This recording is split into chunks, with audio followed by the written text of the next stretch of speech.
Yeah, this is Bennington. Today, with hard-hitting show coming at you. We'll take a look at the shootings in South Carolina. Donald Trump, what's his chances? And the new Pope, pushing socialism. 866. We'll get to the bottom of this. The Bennington Nation will be on top of it. I just did an hour of radio. How did that go? It was really, really good. Me, Pete, Nope. Thinking about starting a garage band, the three of us. Oh, wow. You know, yeah, I mean, we do a lot of power trio stuff, a lot of Grand Funk Railroad. Oh, nice. I'm getting closer to my home. But, That sounds great. And then, we do a little question mark and the Mysterians. Love. Don't worry. We do modern songs, too. We'll be doing My Sharona by The Knack, something for the kids. Did you guys get a chance to hear my hour of power? Yeah, I heard on. How did it go? I liked it. I enjoyed the hour, but I did not like that Pete's producer didn't provide you with water. That seems like a pretty because basic. they're against plastic bottles. Well, you know what? There's faucets. They could provide the guests with what they need. I mean, it's just simple. While the show was happening, Jenny Hutt texted that she was upset that she wasn't part of Radio Week. Aw. Yeah. That's sad. It's sad if there's a microphone and she's not talking into it. That's what makes her feel bad. She does like to all the platforms. Yeah. All at once. Periscope. She's tweeting out her Periscope right now as we speak. Hey, Chrissy. Chrissy, how are you? Hey, buddy. Hey, buddy. Good appearance. It was really cool to hear you. On the Pete Show? On the Pete Show. So, you, even though you're a listener here first and foremost, of course, get to go into the big-ass prize closet, the Fez Watley Memorial Prize Closet. Let's see what Joey Jojo, All right. what Joey Jojo tells us. Today, Christie wins America, You Sexy Bitch, signed by Michael Ian Black and Meghan McCain. I like it because it's political. Fantastic. Thank you. Perfect. I was just on Insight. This is talk radio for you, America, on Insight. Negroes, do they have the right to vote? What did he say? That's insightful. He actually just said the American flag thing. I've done the American flag gimmick, the Confederate American flag gimmick, so many times that it's just ungodly. Should it be banned, the Confederate flag? That's the conversation? I think it should have been banned before the Civil War. After, I don't care about. Right. That's when it was really scary. John in Cincinnati. Hey, buddy. Yeah. Hey, I heard you today. I was a little disappointed. Guess I have a level of expectation of quality of radio that comes from Opie and you, and I was disappointed with Pete. Well, you're just being a ball buster right now. Pete's a wonderful guy. Maybe so. Thanks. Jay in Rhode Island. Hey, what up, Benningtons? Hey. Really enjoyed the time you spent with Pete Dominic. I think you taught him a few things, too, so it's probably beneficial to him. Love the extra time you do, Ronnie. Hope the Skanks invite you sometime. The Skanks will never have me on their show. I want to get on that. And I've been banned from the Opie show, and I found out why today. Why? The Stengel brothers don't want me on there. That's bullshit. Yeah. Unbelievable. Well, what are you going to do? That's the Stengel brothers for you. They're keeping me off Opie Radio. It's disgusting. They're tearing you two apart, and I hate it. You know what I hate is that you push and you push and you push, and there's still no respect in this business. All I care about is radio and how it works and what do you have to do to make it work even better. Give me my cover page. I might have left it over there. Not that cover page, the other cover page. I have so many cover pages, I can't keep up with all of them. That's the cover page I'm looking for. But yeah, the Stengel brothers have banned me from Opie Radio. They run a tight ship over there. Yeah, I guess they do. You know, when not writing gags, they're deciding who gets to come in to do the show and who doesn't. Well, that I understand, but I don't understand about the skanks. The skanks should have me on immediately. That's just disrespect.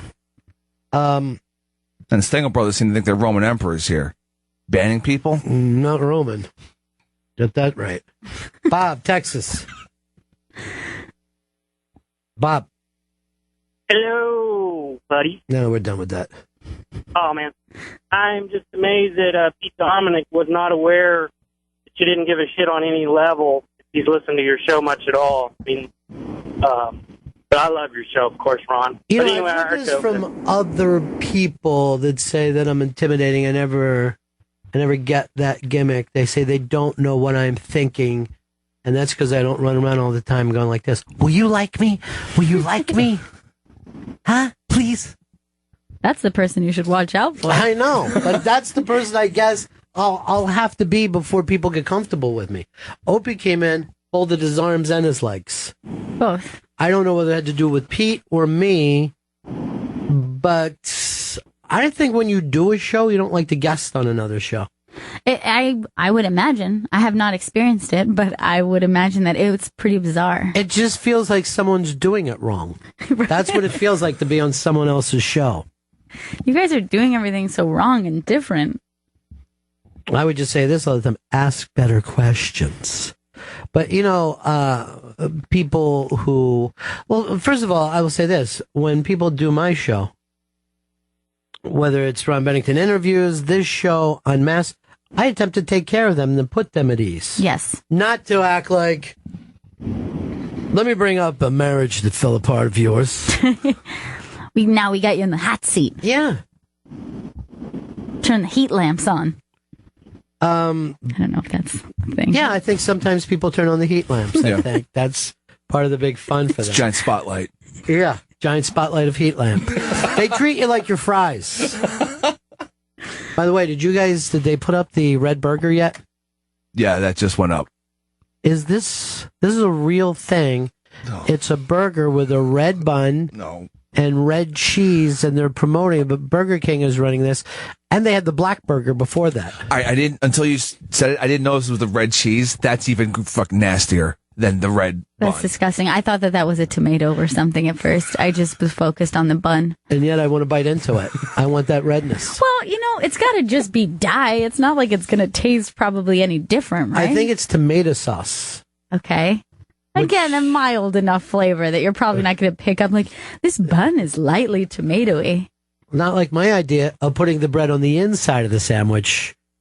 But steak, cheese, condiments on the outside. Squeeze it tight. Gosh, I wish they had thought of that. What color would the bread be, though? You know what? I got a nice fan letter yesterday from Dan's mom. Oh. Really? Yeah. Loving it. Really? Yeah. That is awesome. Yeah, it's nice. She's not crazy about Dan, but loves the rest of the show. Her thing, she says, I'm not sure Dan fits in. What? Oh, that's a fantastic letter. I'm just giving you listener feedback, Dan. No, she's told me that in person, so it's nice. That's so, you know what? That's going to make you work harder. Mm-hmm. She's a tiger mom. Now, you ever done comedy same night as Pete Dominic? I don't think I've been on a show with him, no. But you've seen him do stand-up? Yeah. And is he that needy on stage? Does he ask the audience to like him? Maybe not with those words. Okay, so he doesn't. I don't you're think he being guarded. I understand. Like I would be guarded too. Well, tell your mom, by the way, thank you very much for the kind words. Okay, I will. And a lot of times, just say a lot of listeners like to send a little gift, like something they made themselves. Mm-hmm.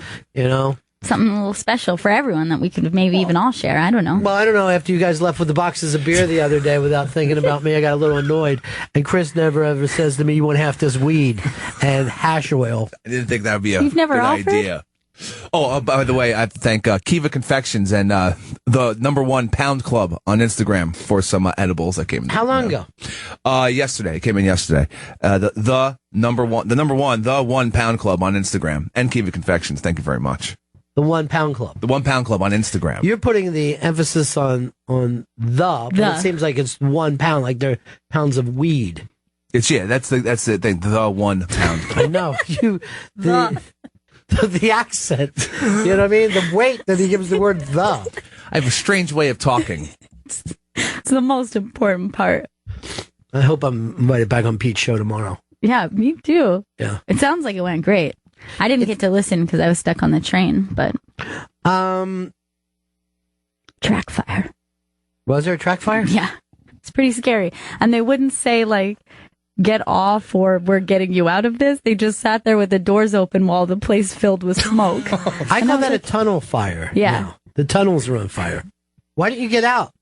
Because I was a stop out like away from Manhattan, so I still was in Brooklyn. So I started to think like it's going to be really hard. Yeah, it's going to be really hard to get a cab from here if we all get out.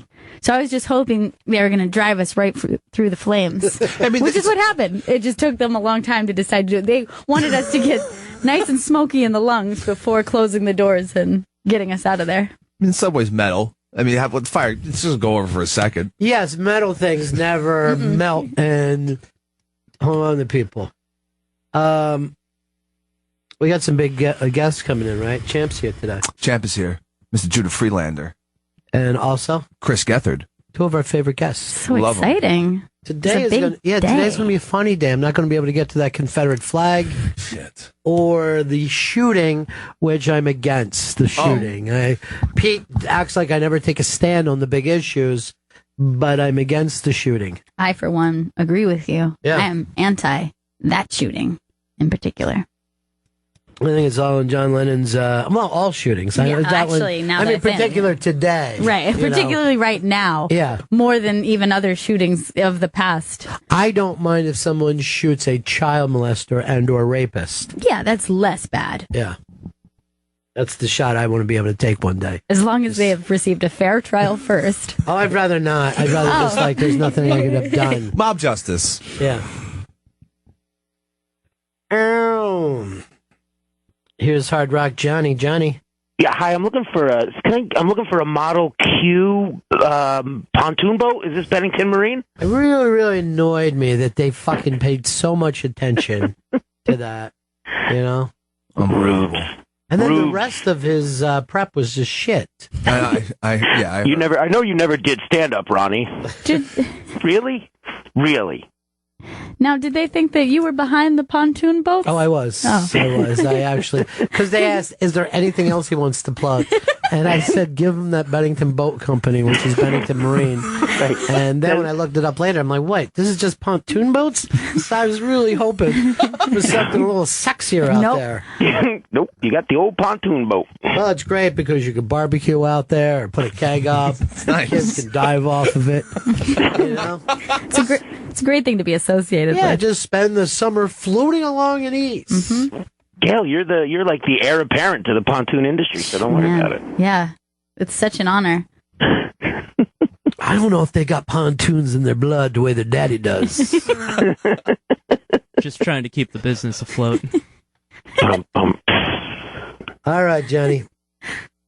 Off you go. Thanks. Off you go. Off you go. Up them You're steps, done. Johnny. Yeah. Nighttime for you, Johnny. Time for bed. Did you do your homework? Good. Just lie to me and say that you did it. That's all I care about. Yep. Your pants homework? What's that? Pants homework. Oh, okay. I got it. Hard Rock. It's famous pants, like back. we always. I got you. We always say. I got you. Big news out of T-Rump headquarters. They're saying now that the people that were cheering were paid to cheer. They were actors. They were actors. You can get a lot of extra work here in New York. And I guess Trump didn't know because he's probably used them before on his television show, The Apprentice. But these were paid actors. And I'll say this, I got no problem with it. He's a job creator. Yeah, right? These people need work. I would say that this is a guy you can trust. This is a guy who knows how to make it happen. He's a showman. All right. It's not a bad thing. I'd go past that and say it's better than China. China Sold an apartment to a Chinese man from China. So they love me. 15 mil. Eric in Kentucky. Hi. Hey, Ronnie, you said you were looking for something a little sexier than a pontoon boat, but I got to tell you, I own a Bennington pontoon boat. Whoa. And we bought this thing used and didn't know anything about Benningtons, but as you start looking around and seeing other Benningtons, it's as nice as it comes, man. That is the Cadillac model. A pontoon boat. So it really is beautiful. Nice couch area. I know, those lounges. Lots of places to put your ladies. And then if there's ever an like a lakeside drive-in, you just pull right up and you enjoy the evening right there. Mm-hmm. Eric, when you get a chance, send us a picture of you next to that Bennington pontoon boat. I'm going this weekend. You'll have it on Monday. All right, I can't wait. I'll see you back here on Monday. I'm probably not even going to leave. I'm so excited about this. Oh, we opened up with Sweet today. Yes. All right, here you go. What funny man has said that Sweet is his favorite band? Somebody here that everybody like, oh. Buzzing in. Bill Murray. No. Brian Regan. No. No, it's not. I like that answer, though. First of all, I have a hard time thinking of Brian Regan rocking out to anything. I only laugh because it just would bring me such joy to see him enjoying that song. Fox on the run. I'm Brian Regan. I'm rocking along. Joey Joe, up to you. Seinfeld. No, another guy I don't consider having an album collection. He doesn't listen to music. He can't. I'm just going to flip all the cards and let you guys know because you're not even close. Mr. David Cross. Wow, that makes sense. Yeah. I can picture. Yeah, hey, Regan is a little harder to picture, but... Jeff, go ahead. Hey, guys. You heard about that Donald Trump story with the actors this morning, and I just was thinking to myself, if football stadiums can pump in the fake fan noise, and I don't see what the big deal is with politicians using fake supporters. I just had that thought. You've come up with a point. As long as anyone lies, we should all be able to lie. That's why in 2016, I'm voting for football stadiums to be the president of the United States. Wow! They're going to do a great job. Can you believe what MetLife is doing about abortion? I will tell you this. I remember when the old vet was assassinated in front of a bunch of people, and it shocked the world. Shocked the monkey, if you want to be honest about it. I mean, everything else about these campaigns are fake anyway. I mean, it actually doesn't shock me at all. I feel like this has probably even happened before. I think it would look better just to prove that they're not fake. Some of these guys ought to just walk out in pajama bottoms and no shirt on. Just to show I got nothing to hide. This is Jeb Bush right here. Come at me. This is the way I sleep. I rolled out of bed and came right here. Now vote for me. Dan, I think this would be, we're always looking for something to do with all the comedians. Comedians and their favorite bands would be like a fun, like a game show thing if you want to record that would be good to survey all of them. Yeah. Like already, I feel like I could guess Jim Norton's. I'm going to go Black Sabbath. He's never mentioned that. Although I'm worried about Kiss. It could be Kiss. I'm thinking Kiss is a second place. What about Motorhead? I feel like Motorhead's a dark horse. Loves Lemmy. I don't think so. Mm-mm. I thought he liked the Starland vocal band. You know what? You're going to do jokes like that, and you're going to find yourself on the other side of a Jim Norton tirade. You want to be on the business end? I don't think you do. I thought I heard him sing an Afternoon Delight once. Well, let's come up with a comedian and see if we can guess who their favorite band is. We already went with the Brian Regan Sweet thing, which I'm... Okay, Chris Rock. Chris Rock, I'm going to say Jay-Z for him, maybe a Kanye. I'm going to go Erykah Badu. Oh, I don't think so. Yeah. Really? Yeah. It's Biggie. Biggie will be. Okay, that's a possibility. Notorious B.I.G. All right, let's come up with another one. These are all good, by the way. And then we'd have to find, this could be a game show on TV. Yeah. Guess the comic's favorite band. And then they step out and just say the name of the band. Well, they don't out, know jokes. No, they come out lip syncing. Because that's big that's now. what people like. Yeah. Everyone loves that. All right, Joey Jojo, give us a famous comedian. Mike Birbiglia. Okay. I'm going to say it's going to be something on the hipster label. I got it. Pavement is his favorite band. Wow, that's an odd choice. I'm going something just really chill, old school, little James Taylor.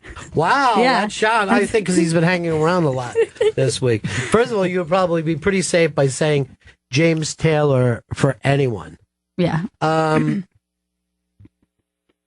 Well, I don't know if it's his favorite band, but I'm going to guess his favorite album is Airplane Over the Sea. I see him as that era. You know what I mean? Like sensitive, but like a little, rocks a little bit. Yeah. Ever so slightly. You guys are probably more accurate. Yeah. There's something about James Taylor. I just feel like their souls are connected in some way. Andrew wants to correct this. Yeah, I think Jim Norton is more of an Ozzy fan than a Sabbath fan. He just happens to be in Sabbath. That's an interesting call on that. Really? Yeah. It's an interesting call. He probably, started rocking on the Crazy Train very early on. He probably was that whole Blizzard of Oz thing. All right, I'm going to give you guys one. And I'm going to just say Jon Stewart. Oh, shit. Nirvana? I feel like it's Nirvana. Is his favorite band. Springsteen. What's that? Springsteen, because he's a Jersey guy. No. I'm going to say the band. Okay, now I'm going to give this away a little bit because I know for a fact that Jon Stewart was a bartender in a punk bar back in the 80s. Oh. And since it was the 80s, my guess is going to be Black Flag is his all-time favorite band. Political? Yeah. Political. Punk rock. Oh, yeah, hard. Like, fuck you, that whole deal. All right, let's come up with another comedian. Nikki Glaser. Ooh. What would she like? I'm going to go Missy Elliott. Ooh, good. Tegan and Sarah. I think she's going to shock everybody, and it's Chicago. Holy wow. I think she's but here's why. When she was a little girl, her parents used to listen to Chicago, and then when they broke up, she just kept listening to those albums over and over. Because it made her feel comfortable. Yeah, made her feel comfortable. All right, I'm already hearing from my agent that no TV network is interested in this or podcast. Well, give it some time. We've only come up with the idea. Let me talk to Keith the Cop. Let's see if maybe he can't, put us out there on the net. Work his magic. Yeah. It's all strange kind of magic, really. Mm-hmm. I think this idea has legs, though. I don't know. I'm already bored with it. You know what I mean? I mean, it's only a couple of minutes now. And let's be honest, it's just a guessing game, really. Well, not until they come out and lip sync that thing. I mean, that's going to be the funnest part of all. Right. And then also that if you miss it, you get to choose between you eat something really hot or take a stun gun to the genitals. Okay. So that's going to add some excitement. I'll take the stun gun, please. Give me the spice. All right, I'm going to give you one that I don't know the answer to. I think this is going to be a tough one. Okay. Louis C.K. Oh. I have a guess. Go ahead. Aerosmith. Weird. Because he's from Boston? Yes. Okay. I'm going to go with Boston then. I don't want you to put too much of an emphasis on Boston. I mean, he doesn't even like the place enough to still live there. I'm going the Beatles. Classic.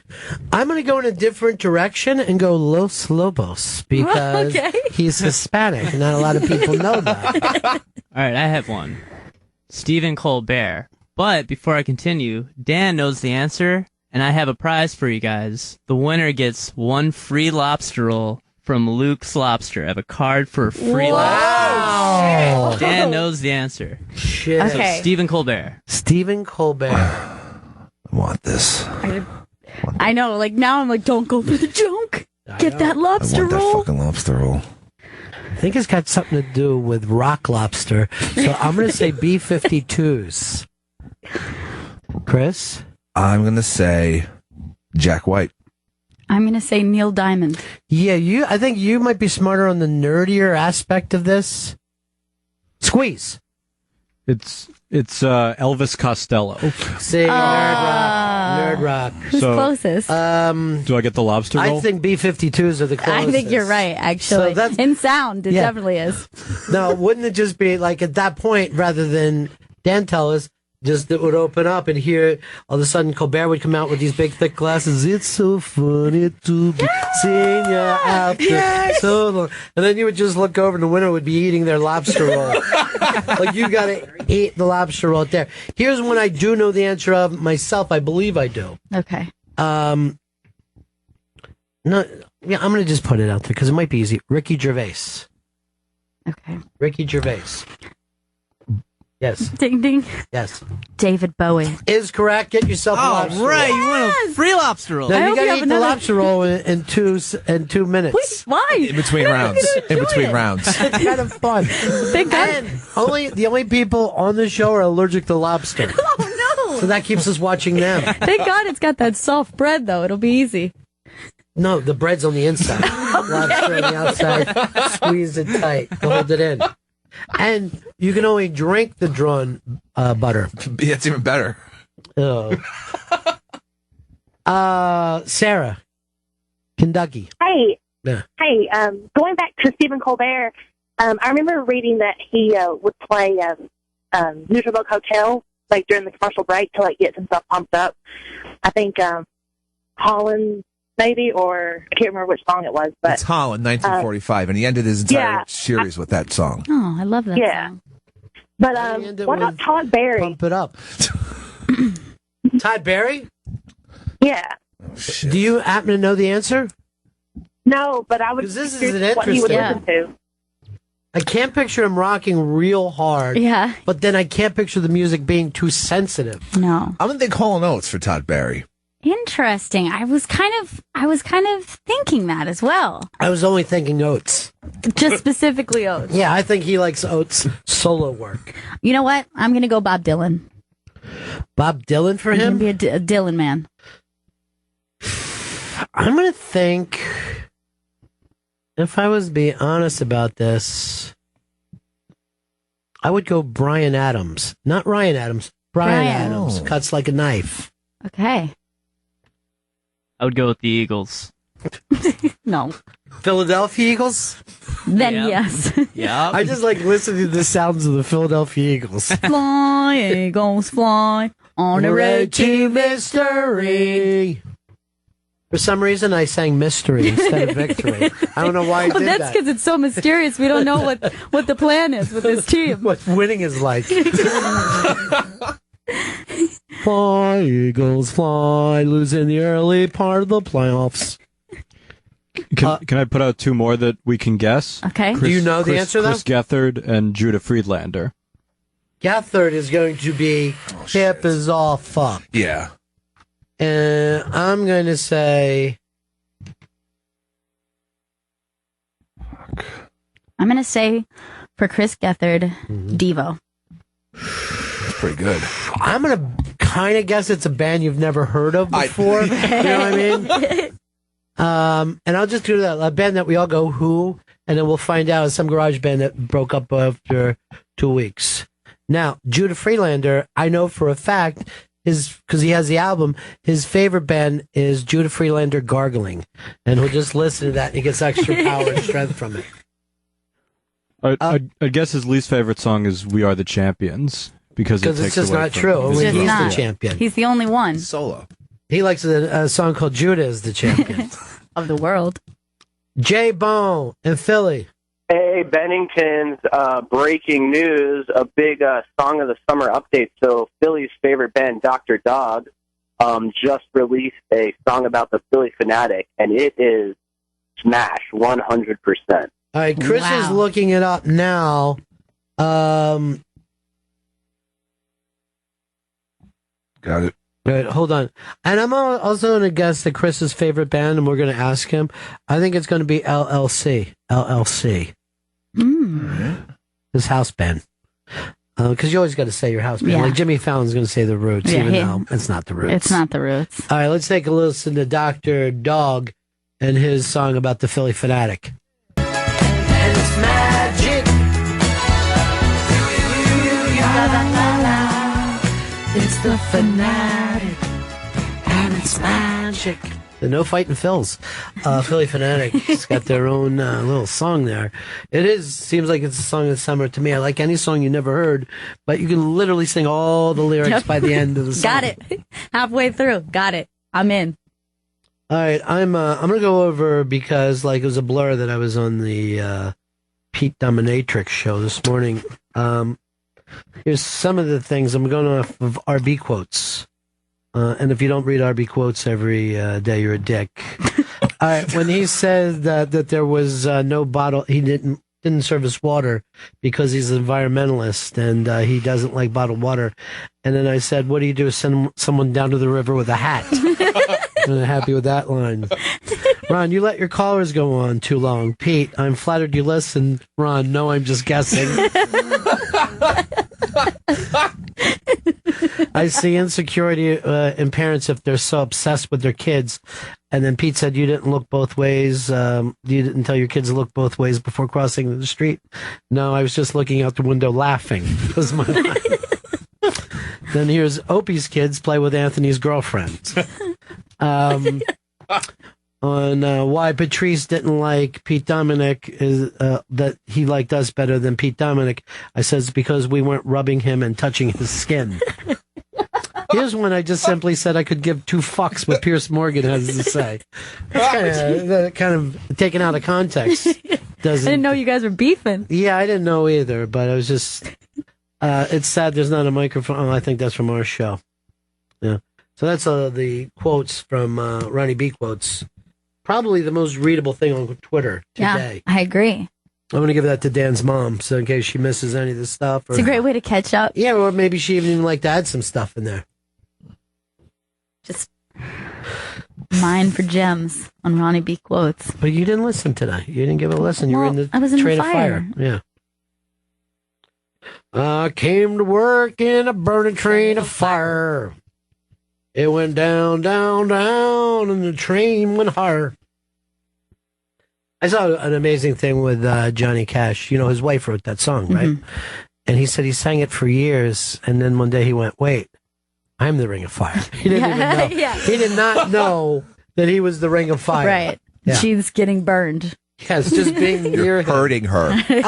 Johnny. You know, we've been talking with Dan Perlman all morning. He's got a funny sketch up there on the iBank today. I don't always like people's sketches, but this one was funny. Mm-hmm. Oh, Pete just walked by like, oh, I hope it went good. And then there is a piece on the iBank. It's one of the guys from the League, Steve. Mm-hmm. Steve Renazizi. Steve Leagues. He likes to go by Steve Leagues, or Stevie Leagues, or Lig Steve. Sometimes it's just straight Lig Steve. He's like Mikey Hollywood that way. He makes variations. But this is the 5 worst places to get stoned. And I'm amazed people haven't brought this up more. There's a lot of places you don't want to be high. Yeah, I would agree with that. Funeral, not a fun place to be high. Nope. Court ain't a fucking fun place to be high. Good point there. Neither one of those made his top 5. Come on, Steve. Places that, let's not judge. Let's just, Okay. Maybe if you had 100, all these things would be covered. Sure. A lot of places aren't a good idea, but we're talking top 5. Here's one for you. A rock concert. Mm-hmm. Not a good place to be high. Here's another one. I love that. Anywhere humans are, for me. Anywhere around human beings. And their ugly human faces? Pretty much. The worst thing I could hear when I was high was just like, hi, nice to meet you. I'm blah, blah, blah. And you're like, I don't know this person. Get me out. This isn't the normal me that you're meeting right now. I gotta go. Have you ever been really high and just found yourself talking about something that too in depth? Yep. You know, like a plot to a martial arts movie or something. Sure. You're just going really too deep. You end up breaking it down to the fact where the people who made the fucking thing would have no idea what you're talking about. It's like... Because you're trying to dig your way out of it, and it's impossible. Or if you try to, like, have a conversation with something that person is actually smart about, and you suddenly realize, like, I'm preaching to the choir, and they know I'm stupid about this. I'm out of my depth. Why did I start this conversation? I also think that sometime a sporting event could be a bad place to be high. I get drunk, but I usually don't get high when Good I'm point. at a game. I don't think you want to be in any environment where shit could just turn. You know what I mean? Okay, yeah, If you where want- a crowd could turn. You want a stable environment, something comfortable for you. You're locked in your house. You're one of those people. Yeah. Oh, And nobody yeah. leave. Nobody leave. Maybe a gathering of close friends is fine, but beyond that, you don't want to be. And even then, for me. So, I was talking about my friend who passed away, and my buddy Rap was writing to me, remember the time, just all these fucking times. And one of the things, we were coming back, the three of us were coming back from Wildwood, New Jersey, where I think it was cold weather, and we were renting a place for senior week. Nice. So it was like empty roads, empty. So we were supposed to be in school. We skipped school, and we went down there with, we're driving with a case of beer, a lot of weed, and a massive amount of Slim Jims, right? Because he comes out with this big box of Slim Jims, and we're saying, we don't want to eat Slim Jims, but then, you're high, and we just started eating Slim Jims, right? It's here. So here we are with three high school kids. We're 100 miles away from home during school, pulled over by a fucking state cop. State cop, right? In New Jersey, just to let you know how the days were different then. So Butch is driving, he's fucking doing the talking, and me and Rap just look at each other. And we're literally blitzed. And the cop is going back and forth with him. Case of beer, huh, boys? And he's like, those are empty. And they were all empty. And he's like, those haven't been drank today, sir. Those are from a different time. And he goes, a lot of Slim Jims. And we're like, yeah, breakfast of champions. Like, we're trying to be cool with it. So he makes them get out of the fucking car. And the other two of us are just sitting there. He's just fucking with the driver. And he pulls a gas mask out that we had been smoking out of, right? It's a gas mask attached to a bowl. And he goes, what is this contraption? And Butch says, that hasn't been smoked out of today, sir. This is his go-to line. And as he says that, this little fucking seed is on fire, and there's just this one stream of smoke coming out of it. Now we're sitting, and I'm thinking to myself, not only are my folks going to get a call to pick me up and they think I'm at school, but I'm 100 miles from my house, right? And we look out the fucking window, and there he is. He's touching his toes. He's walking the line, and we're like, that fucking crap, like we're laughing, and we're glad that it's him, and we're like, fuck, did they just arrest the driver? Or does the whole car get arrested for this, right? How does this work? He fucking come back with his keys. Cop just says, get out of here, and off we fucking go. What? Shit. Those were different fucking times. They were literally different times. He assessed that situation and thought, this could be worse. And we, in the most dangerous fashion, pulled out on the fucking road, wasted, with another 100 miles to go. With a lead bowl. Yeah. Just fucking lighten it up. That was weird. The mask gets us higher. Fuck. Yeah, that is so fucking funny that all that shit comes out. That's why I didn't want to, when you start to tell these stories, they're very ugly and violent somehow out of context. But for teenage boys, they're very funny. You know what I mean? Also, when you know the people, they could be precious to you. Yes. And then you know the three-dimensional person who's behind that story, and they're like, that sounds terrible. That sounds like a terrible situation. Oh, no, it's good. He was this really big kid, and I remember the first fucking day of, I don't even want to say again, it's going to sound bad out of context, but I go into my fucking class and I sit down, and again, we had a party in the woods outside of school before the first day. Like 100 people show up. Shit. Everyone's getting high. There's a fucking keg. It's just like normal. And then we go over into school. So I'm sitting there fucking whacked out the first day of school. And we're in biology class. And the teacher is asking something. Wah, wah, wah. So this fucking dude, it turns out to be Butch, he says, oh, I know exactly what you're talking about. So we're not buddies, but I've seen him around. So he starts to tell this story that has nothing to do with biology. He's whacked from a different fucking scene altogether, right? So he starts to talk, and he's mentioning who his friends are when they're out, right? He goes, so we go to this roller skating place because we don't know where to go. Now, I got to tell you right now, we don't know jack fuck about roller skating, right? So we're holding on the rails and shit, and these Puerto Rican guys that are there, and he goes, and you know how Puerto Ricans are. He says to the fucking teacher, right? So then, and he gives the name of this guy. I'm not going to give the guy out. He says, I'm not taking the shit from these Puerto Ricans anymore. And he's lying in wait and fucking just smashes one of them coming around. The guy's legs go up and he falls on his back. He looks at the teacher. Now, I can see the room and everyone's horrified. And then he says to the teacher, funniest shit I ever saw in my life.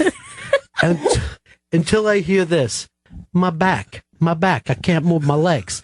Everyone's running over and they're saying that my cousin, and they're crying and they're going crazy like Puerto Ricans.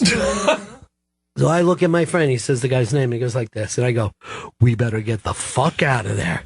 But we're on skates and we can't go that fast. And finally, the fucking guy says to him, this is biology class. I don't know why you're telling this. Everybody and he was actually standing up telling this story like it was the fucking greatest thing in the world.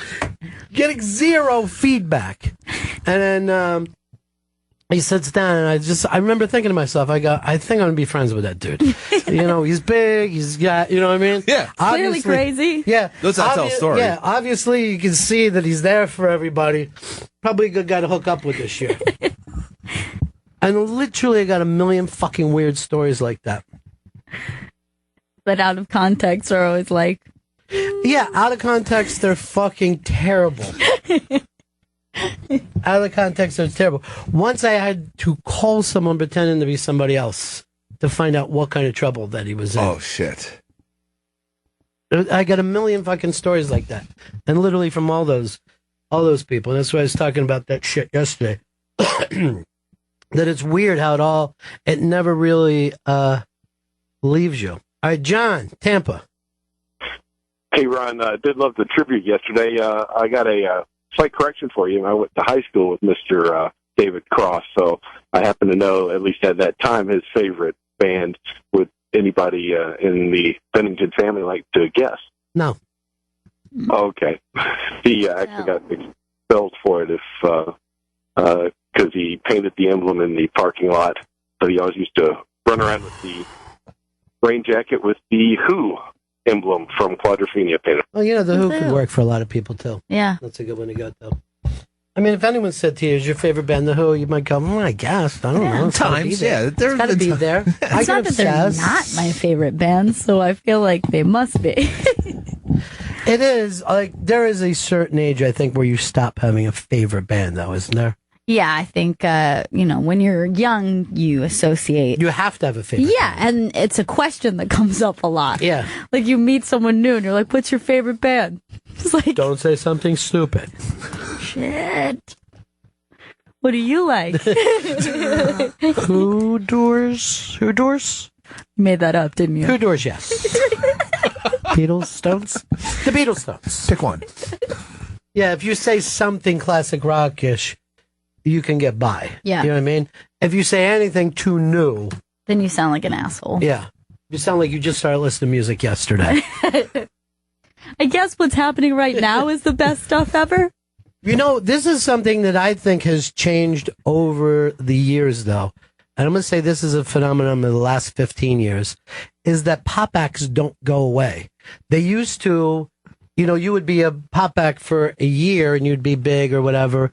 But Britney Spears is still out there drawing as this was 99. Yeah, that's true. Pop stars of the 70s, especially the 80s, it seemed like they showed up and then one hit or two hits. Yeah, maybe. then you would go away. Yeah, you're right. The 80s was a perfect time where, Betty Davis Eyes was probably the biggest song Right. of the year, but 2 years later, she's working in a fucking diner somewhere and going, no, believe me, I did do that song.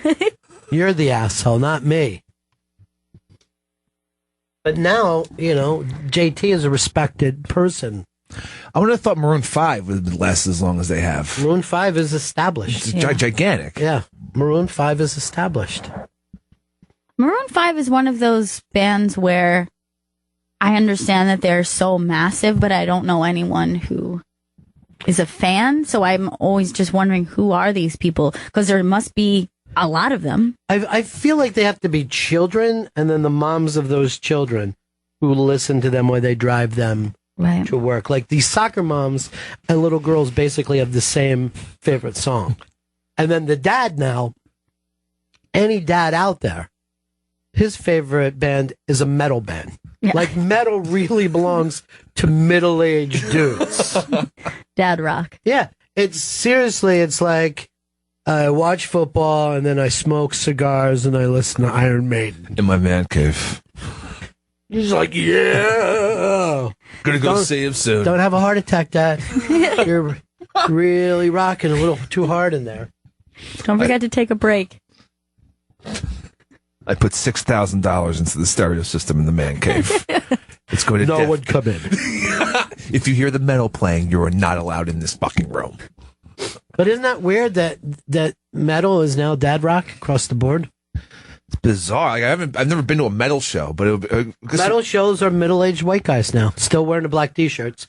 They get the black t-shirts out for that thing, I've never been to a big metal concert. I've been to like small metal bands, like local bands, or like friends of friends bands. Which is really like it's only 15 of us here. I know, and we're in a basement, and this sound is just like popping off of brick walls and like piercing into my skull. But I've never been to a big, kind of arena type metal concert with like a huge act. Yeah, that's something you ought to set out to do in your life. I feel like it could be cool. Well, we were just talking about this yesterday with Rob Cross, whose favorite band is Dave Cross. But he said he's been doing these shows, and a lot of 40 and 50-year-old white dudes are at festival shows now.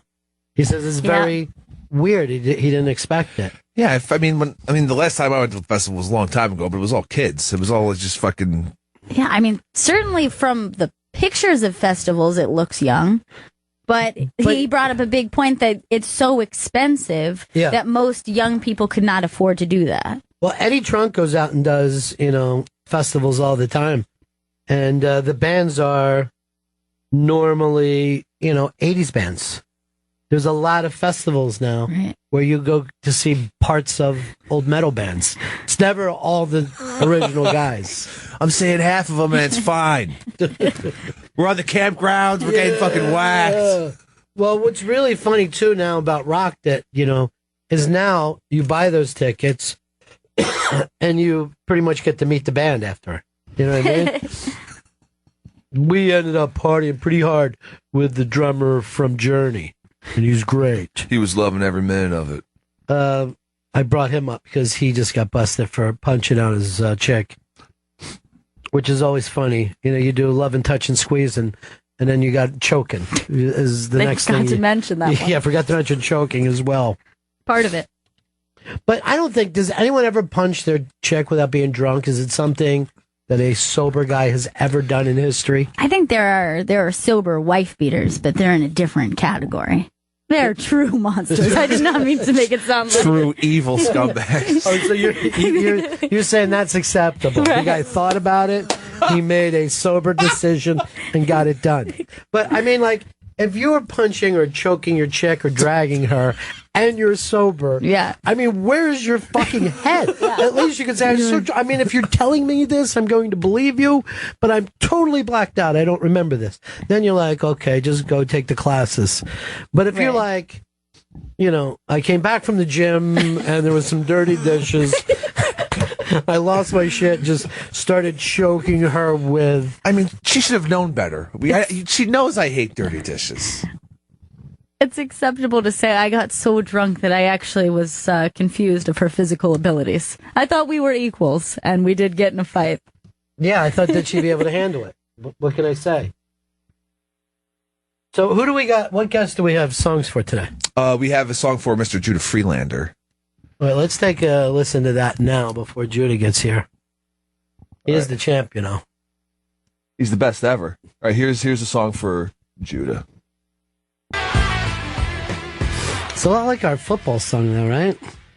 For Highlander, yeah. That was the song we used for winners. Does that mean that we can't use that for Highlander now? We can still use that for Highlander. Just use it for everything. Yeah. No matter what's But just play the Judah Friedlander version. Okay, that makes sense. We give out the Judah Friedlander prize this year. I got no problem with that. I got no problem calling that the Judah Friedlander trophy. Kenton in San Antonio. Hey, Ron, what's going on? Hey, man. Have you ever heard of Hayes Carl? He's like an outlaw country guy. Yeah, I know exactly who he is. I've listened to his stuff. He's great. Yeah, he is great. He's actually going to be up there in New York. I think he even has a day off on Monday. I don't know. Maybe y'all could have him in because I always thought you'd probably love his stuff. Yeah, I dig him. I would definitely look into that. I appreciate it. Yeah, no problem. All right, thanks, man. Bye. I love the outlaw country guys. I know. That's kind of our thing, you know? Yeah, it is. That's our American thing. That and pontoon boats. Let's break. And we'll be right back. Who we got, Chris? Mr. Chris Gethard. Oh, he's got the big, great TV show going on now. Yeah, the Chris Gethard Show airs tonight at 10 p.m. East on Fusion. A.D. Bryant from SNL will be on, and his musical guest will be Cakes Tequila. All right, so things are happening for him. Oh, yeah. We'll be right back with Chris Gethard. We got a real TV star in the studio with us right now. Chris Gethard, how are you, buddy? I'm okay. I don't think I'm a real star yet, but thank you. I'm closer than I was last time we talked. The last time we talked, well, the first time we talked, it was, what is this weird little show going on and how does this exist? And now it's national. Yeah, we're on cable now. And not public access anymore. Real, actual cable that people pay for. Real cable. Do you guys do this live or is it taped? Or I can never tell. They let us, the Fusion Network, they picked us up, and they're doing a cool thing. They basically realized, like, you guys use the internet's your thing. Right. And we want to support that. We don't want to, like, fight that. So they let us actually stream our tapings online Tuesdays. So you can watch the whole taping. And we edit on Wednesday, and then it goes on the network Thursday. So they kind of let us have best of both worlds. Okay, because I saw you doing stuff, and I'm like, how are they pulling that off? Yeah. And so you're probably watching the stuff as your old crew that has always watched you online. Yeah. So you're still in touch with that scary bunch of fans that you have. That religious cult that I pretend is the audience of a comedy show. Yes.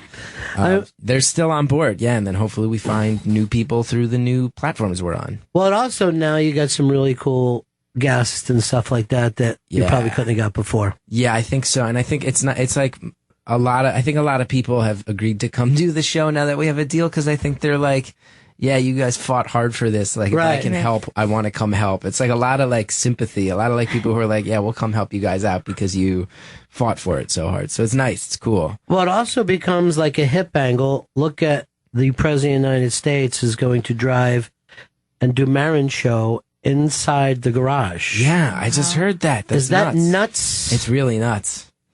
I thought it was crazy when Obama did Between Two Ferns. I remember seeing that and going, I don't know who this dude is, but he's amazing that's playing Obama.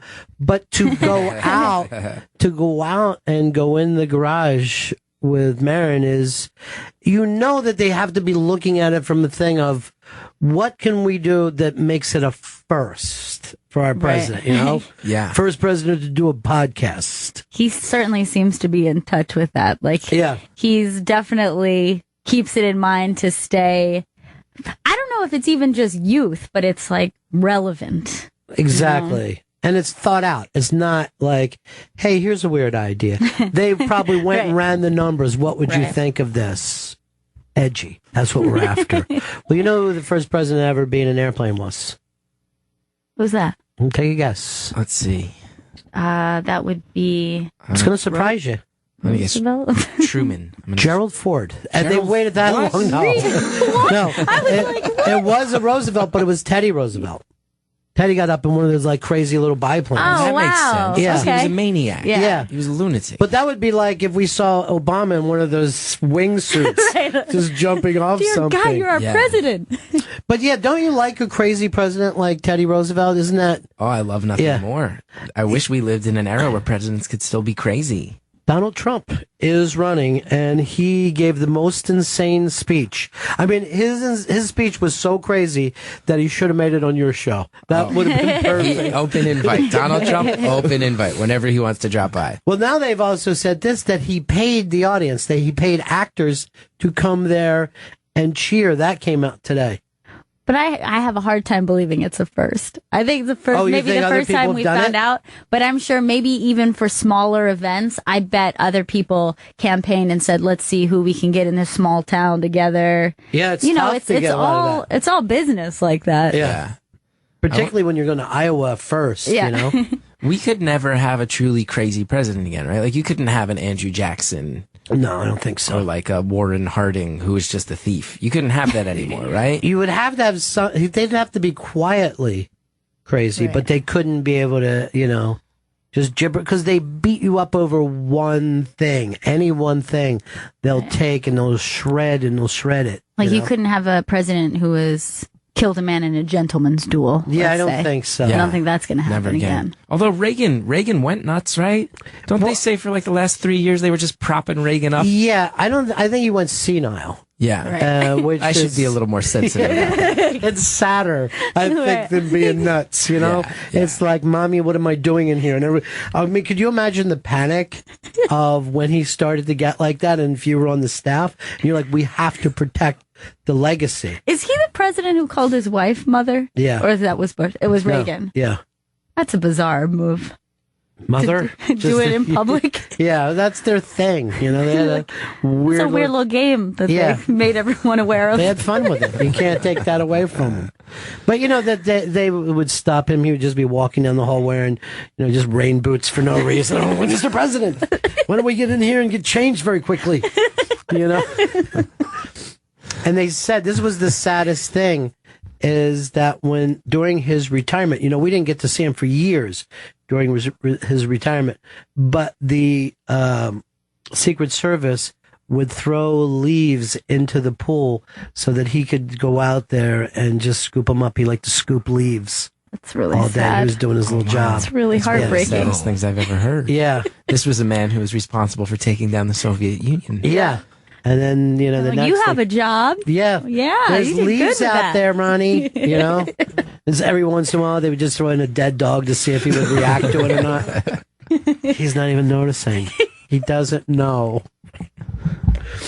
But that could happen to any of us at any time. I had a grandmother like that. It was my whole youth. She lived with us, and it was like frightening, but then that also kind of real dark humor that comes out of that. So she kind of got turned on in a way, like you saw her in a new light, I would imagine. Yeah, but like sometimes she would come down to dinner in a USO dress from the Second World War. We would all just be sitting there, and you'd have to laugh, right? You know, we're like, well, you know, let's collect those cans, you know. But other times it's like really dark and scary, you know. That it's like living in a nightmare. You know, it's not like a fun thing like they show in the movies. You don't ever really want to be nuts, right? You know. And then it's scary when it's someone you're close to, because then you're just like, that person's already gone. Like the person you knew is already gone. So. Right. So why not help yourself to whatever in her purse? I got you. I understand. That's the angle you took. There's a couple 20s. She won't miss it. Yeah. Better take you to the bank again. By the way, we didn't call it a purse. We called it a pocketbook because, you know, I don't know. That's just what it was called back then. No one says it anymore. There's certain words that people just changed completely, and pocketbook is one of them. I still say pocketbook. Do you? I feel like people think it's pretty weird. I haven't weird. heard it in a while. Yeah. I feel like baby strollers and all. Or baby carriage. Baby carriage. Baby buggy. Yeah, you don't hear any of those baby Put the buggy. baby in the When was buggy. the last time you heard buggy? Well, what do they call them now? Are they... What is the name? Now they're strollers. Just they used to be Just carriages, right? Mm-hmm. And they... now I think the weirdest thing about them is they didn't do this when I was younger, but they encase them in plastic. Mm-hmm. So when I see a baby inside that plastic, I just want to take a knife and cut it open and let them breathe. This baby can't breathe. Or the ones that they can attach, like, hitch to the back of a bike. And that does not seem safe. Every time I live in Greenpoint, where it's like every third bike has a baby dragging behind it. It's really scary. You just should yell, you never wanted a baby. Let's face it. Why are you making this child live this way? Well, there's a lot of those types in Brooklyn. Like they're riding their kids around in bikes, and then the kids are at the bar, and you're like, "Oh yeah, this isn't a place for kids." I read that there were like complaints where the mothers who were there with the children were saying to people, "Hey, you want to keep it down? Stop cursing. There's a baby here." And they're like, "We're doing shots." You're the one in the bar. Lady, you're the one who's fucked up. We're normal. Yeah. You brought your child to a place that people do shots. And now you're acting like we can't be quieter. We're drunk. We're yelling like drunk people. Rocking and drinking. Yeah. We're fighting over a jukebox right now. Some bars have had a ban. They said, "Look, no kids. No, you gotta stop." You shouldn't even have to say that. First of all, you wouldn't want a teenager in there. Why can you have an infant? It's bizarre. The kid's like an accessory as opposed to a little person. There's a beer garden in Brooklyn that opened a few years ago, and there was a big fight because it was the teachers who lived in the neighborhood said, "We would like to go out and have a drink and not see our students at the bar." Oh, yeah. So, can you maybe tell people they can't bring their kids? They thought about it and they're like, okay, let's do a kids ban. And it was like a neighborhood-wide fight. Like, you can't discriminate against families. And Yes, they're like, you can. but it's a bar. And their argument is, but you serve food here. And they're like, but we're a beer garden. Like, that's right. But what about food an is an R-rated? afterthought. What about an R-rated movie? You don't want a kid in that, Right. too, right? I mean, Exactly. there's You're discriminating. But for the kids, I loved nothing more than seeing my teachers in inappropriate situations. We had one teacher who was really, I was in the school plays because I was a thespian, as they say, and one of the teachers who directed them was this really, really smoking hot. Looking back, she must have been, I was in high school, she must have been like 26 or something like that. And she was the teacher that every kid was just like, oh my God, this teacher. She one time was like, hey, I left a bunch of props from the show in the trunk of my car. Can you go out and get them? And I was like, all right. And I went in the trunk of her car and there was like bottles of Jack. Right. And and I was like, what is this message she's trying to send me? She likes to party, man. She likes to party. Like, she wants me to know. And it was like a sizable amount of booze. I'm not saying it was like one bottle she forgot about. Like, she had a problem. She had like a bar in her trunk. She had like a mobile moving bar. She was trying to say more where that came from. Yeah, she wanted me to know. I think what she was trying to say is, I don't give a fuck. That was the thing. She did not have her life together at all. Well, it fueled my teenage fantasies for like a year and a half after that. But yeah, there isn't that big a difference between, a young teacher and a high school kid. I mean, the difference is 5-6 years, and that in another 5-6 years, that's dating acceptable. You know what I mean? I have a teacher who, one of my high school teachers is married to a kid who graduated. He taught her in a high school class, and now he's married to her. I think that happens a lot, man. Really? Yeah. And they started dating like a year after she graduated high school. That's what they're saying. I know. That's when they made it public. Yeah, right. That's nuts, man. It's like 2 years ago you were having this girl read Catcher in the Rye for the first time, and now you're marrying her. Yeah, That's weird, She's a man. great student. I wonder if he's still telling her no talking. Do you think there's times where he's saying, settle down? I already told you once. She has to ask to go to the bathroom. Right. She raises her hand. Yeah, not now, because no one goes to the bathroom this much. Remember when they would say to you, every day you have to go to the bathroom, and you're like, yeah. And plus walk around a little bit. I got to check what's happening in school. Yeah. Pop in, look into some of the other classrooms. I haven't seen you in 20 minutes, dude. How fucking weird you are in school. It's just the nuttiest shit. But I remember seeing, being in elementary school and seeing a teacher in the mall or something, and it felt like you walked in on them in the bathroom. Yeah. Like if you saw them in any normal life, it just felt insane. They were always wearing a t-shirt and jeans or something. You're like, what?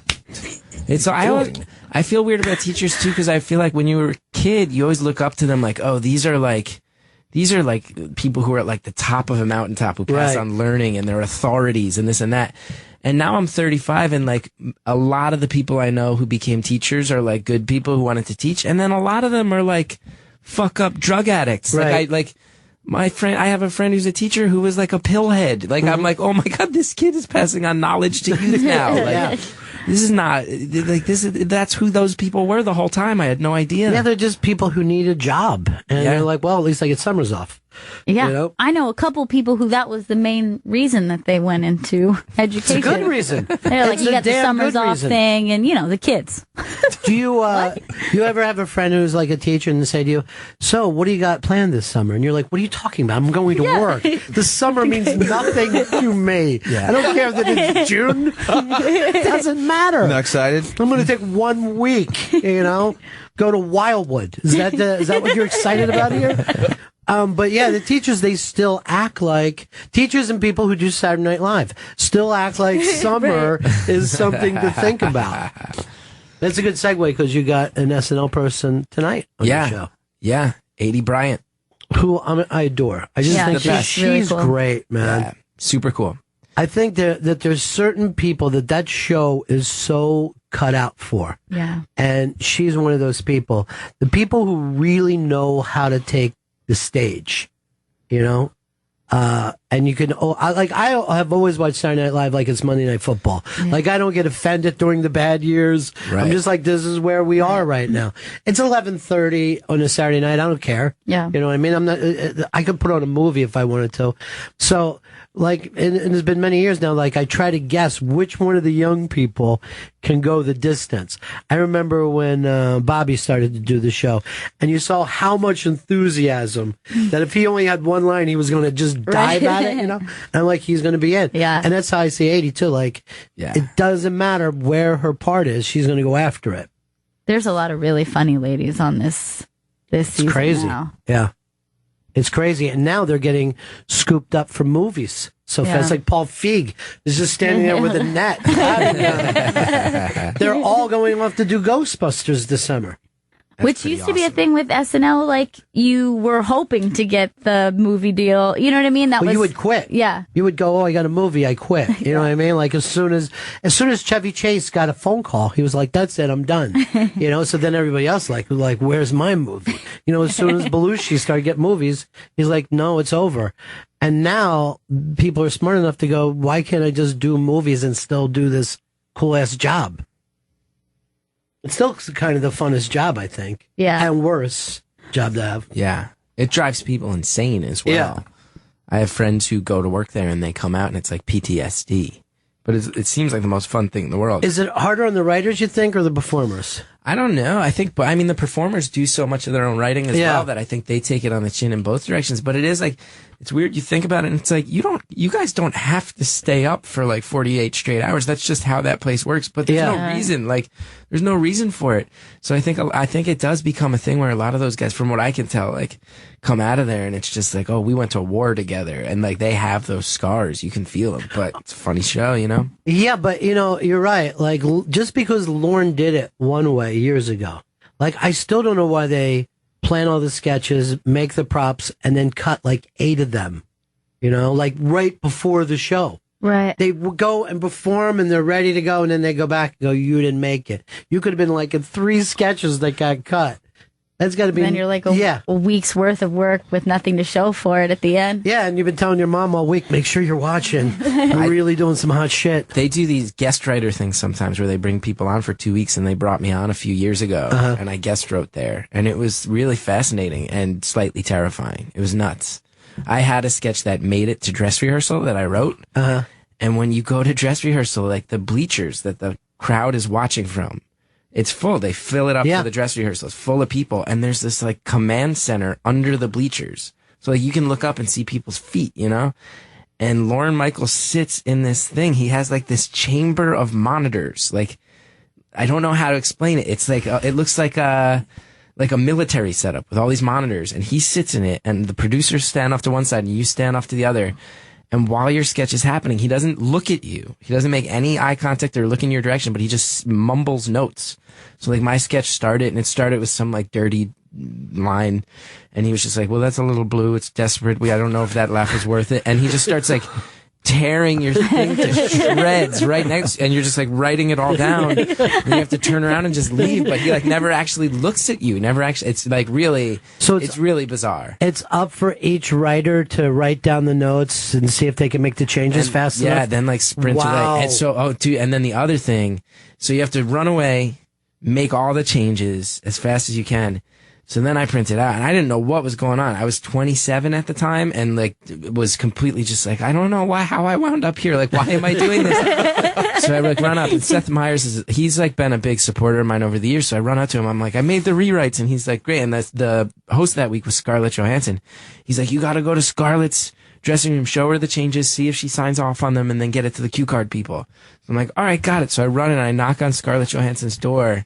And she's like, yeah, come in. And she's in there like with one makeup person. And I walk in and she's like in like her underwear basically. It was like crazy. It was crazy. She's just like in this tiny little robe.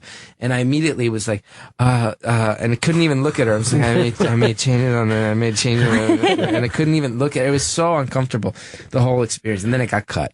I love the fact that that's still that old kind of 1930s show business where they're changing people right in front of you. They're gluing on the hair, and then she runs out. That's always theater, right? Yeah, like man. Someone is always naked backstage while somebody's like pulling a dress on them. It's always the way that you thought show business was going to be all the time, you know? Like, I always thought once I get to New York, I'll meet so many Woody Allen types that are, you know what I mean? Well, I'm glad to be here. I'm glad to finally show up. But that's what you wanted your whole life, that kind of thing. But why do you think that they would plan these sketches and then chop them? Why not commit earlier in the week and get it done? I don't know. And you're right. I've never thought about the fact of like, why build a whole set and all the props? It's so expensive. I have no idea. I think it's just the way they've always done it. So it's the way they'll always do it. But it's definitely, it makes it this like society unto itself. Right. That's really, really like, so specific, and so you can see like Bobby's one of my best friends, and like he got that job. I don't think I saw him for 2 years. He's one of my best friends. He just disappeared because he was so stressed out and busy, and just you never saw him. And his schedule would be like, oh, sorry, I'm working. Like, you know, like, oh, sorry, I can't hang out. I have to go to work at 4 a.m. Right. to write for 36 hours. And then it's just like nuts. It's really nuts. But he totally committed, right? I mean, he's one of those guys that's like, this is the dream. This is what I want. And like, you saw it in, like, some guys, you see him come out slouching, you know, still trying to play it cool, like a stand up. And you're like, I don't know, dude, you know? In the old days, you might have been able to get away with that, but I think those, you know, they get a lot of people now that have like grown up in theater and UCB and all that. Yeah. And they're just going to sell it hardcore all the time. Because like it's the end game now. Like it's its own like empire. It's where people want to go. Right. Where when it was new, it was like, oh, this is a cool weird thing that we could be involved in, and I mean, which probably led to how nuts everything was in the beginning. And well, you know, but that when it started, everybody used to treat every job like, oh, we can drink here and we can do coke here, no matter, you know what I mean? Like cops used to be like that in the 70s, you know, and then people are like, oh, I guess that's a party job. And they just found out that, you know, guys would get crushed one after another. And you really got to go. It was like the Tina Fey years, I think, before it finally started to look, we're all in this together. Because if you go back, the writers wouldn't laugh at the other writers' stuff. Oh yeah, there was a lot of weird politics. Just looking over, like, I don't know. And the writing kind of blows. And writers and actors like kind of paired off. Right. Like cast members. Like you would say, oh, okay, I like him. He's my guy. And you would write for that guy, and then you'd work together, but then you would not sell anybody else's shit. Just which is stare, so mean. look at it, yeah. Like, he stinks, right? But they even did that thing for years, like women aren't funny, you know, and then went on like, okay, Jane Curtin's not funny. That's where we are with this, right? Like, okay, I got you, Michael O'Donoghue. She's not funny. That's just crazy shit, you know? And they stayed like that forever. But now it's almost like it's too professional, you know? Like you might really want one crazy fuck up, you know? Throwback type guy who people worried about every week. Is he going to ruin this? Is he going to get us canceled? Well, they went through that phase where, like, they really allowed the breaking character, breaking into laughter a lot more. You know, there was that phase with, like, Jimmy kind of started it. And then I think that because the rumor is that Lorne, like, despises breaking, right? Like, he really hates when the cast member can't hack it because they're not selling it, you know? It's like not making it professional. But I think that they started to see how much, like, the audience was like, that is adorable when they can't handle themselves. So I feel like that was like a phase that went on for a little while. I think Lorne didn't like to cheat, you know? Right. But Lorne's not a big laughter. Although, if you watch the Steve Martin AFI award that they just the other day, they would cut back and Lorne would be falling out at different jokes. And I was watching at home and I'm weirded out by this. I think Lorne's sick. I think there's something wrong with Lorne. I think they have him on a medication of some type. His personality's changing. I haven't seen that movie. There's a documentary about like the week of making it too. I want to make sure I get to see that. Yeah, I haven't seen it yet, but that sounds pretty incredible. Yeah. The Chris Gethard Show airs tonight at 10 p.m. East on Fusion. 80 Bryant from SNL will be on the show tonight, along with musical guest Cakes Tequila. For more information, go to fusion.net, and Chris's Twitter is at Chris Gethard. Have you guys fallen into anything, Chris, where you're like, this is a format? Or are you still... I mean, we're still really trying to avoid it. Like, we've found it's like now we have to deal with commercial breaks. In the first act, they let us go 11 minutes. So it's like, that's always the long one. And then the last two are always kind of crazy. So we usually take all our calls in the first act now and then try to go bigger in the later ones. But like next week, we're going completely against format. I'm like, next week's show is just, I'm actually a reverend. I've performed marriages for friends of mine. And we have 3 couples that are getting married on the show legally. And it's just, we're going to perform 3 weddings in 22 minutes and Will Ferrell's going to be there and he's going to give like wedding toasts right afterwards. These couples he's never met. So that's one where I'm like, I'm proud. Like, that's awesome. I think it'll be fun, but it's like, there could be a format with this show, but I'm glad that the network, when we're just like, hey, we just want to do 3 weddings and see what happens. And they're like, yeah, all right. Let's see what happens. Yeah. So. You got Will Ferrell? Yeah, we'll give it a try. Let's exactly. see. Yeah. That helps a lot. When you're like, we got Will and he's down to do this thing. Generally, then you get a lot less resistance. Now, you know him well also? I know him pretty well. He put me in a sitcom years ago and I've been in 2 of his movies, just tiny parts. And he's been a real supporter. He's an executive producer on my show as well. It's a big part of why we finally got our deal was he came on board. Him and Galifianakis both came on as EPs, which like helps you get pitches, you know? But yeah, I know Will reasonably well. Is this Lifetime movie thing real or not? I don't know. It's the weirdest thing I've ever seen. It is. Don't you think with him it definitely is? I kind of feel like it is, but I'm also ready to be pranked. Yeah. But I don't know if it's a parody of these things or they're doing it straight. But I had the same reactions when they announced he was doing a movie all in Spanish. That was crazy real. Too. Yeah, that was real. So awesome. Yeah. I think it's so cool that he will just intentionally do things once in a while that are complete nonsense. Yeah, they are bizarre, and there's a confidence to doing that. You know what I mean? There's a thing of, maybe I'll fuck up my career a little bit.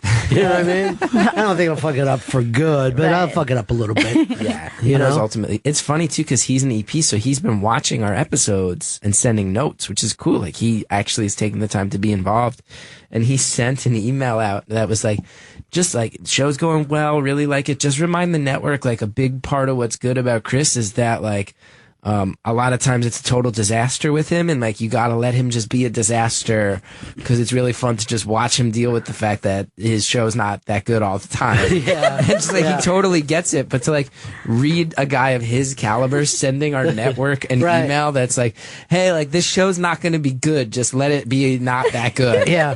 It's pretty cool. That is what made me a fan of the show, because I'm like, man, this hair thing is going on too long. They're just shaving and shaving. It's really, they've lost it. More hair shaving. And then there's the thing with you, because you do have the Woody Allen nerves thing, but there's also so much anger underneath it. I'm glad you can sense it. Yeah. People say I'm such a nice guy all the time, and I'm like, actually, I have a real chip on my shoulder about a lot of things. Yeah. So you're always almost exploding, which is, for some reason, hilarious to watch. Like tonight's episode, then they did a thing. Can I spoil part of it for you?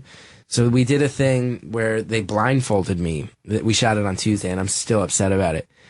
We did a thing where me and my sidekick Shannon and Adie Bryant, they put blindfolds on all of us, and then they just started fucking with us, like throwing lettuce at us and stuff like that, and I didn't know what was going on. I was freaking out. And then all of a sudden, I just felt something heavy get placed on my neck, and I was like, what the hell is that? And then I just felt it start to move and tighten, and they put a fucking boa constrictor on my neck. Didn't tell me it was coming. Legit, I did not know it was coming at all.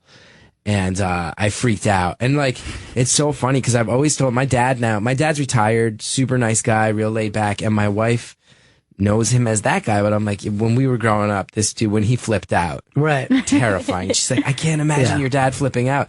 And then Tuesday night, there's footage where I'm yelling. At one point, I start going like, everybody who was involved in this, you're fucking fired. Everyone who knew about this is fired.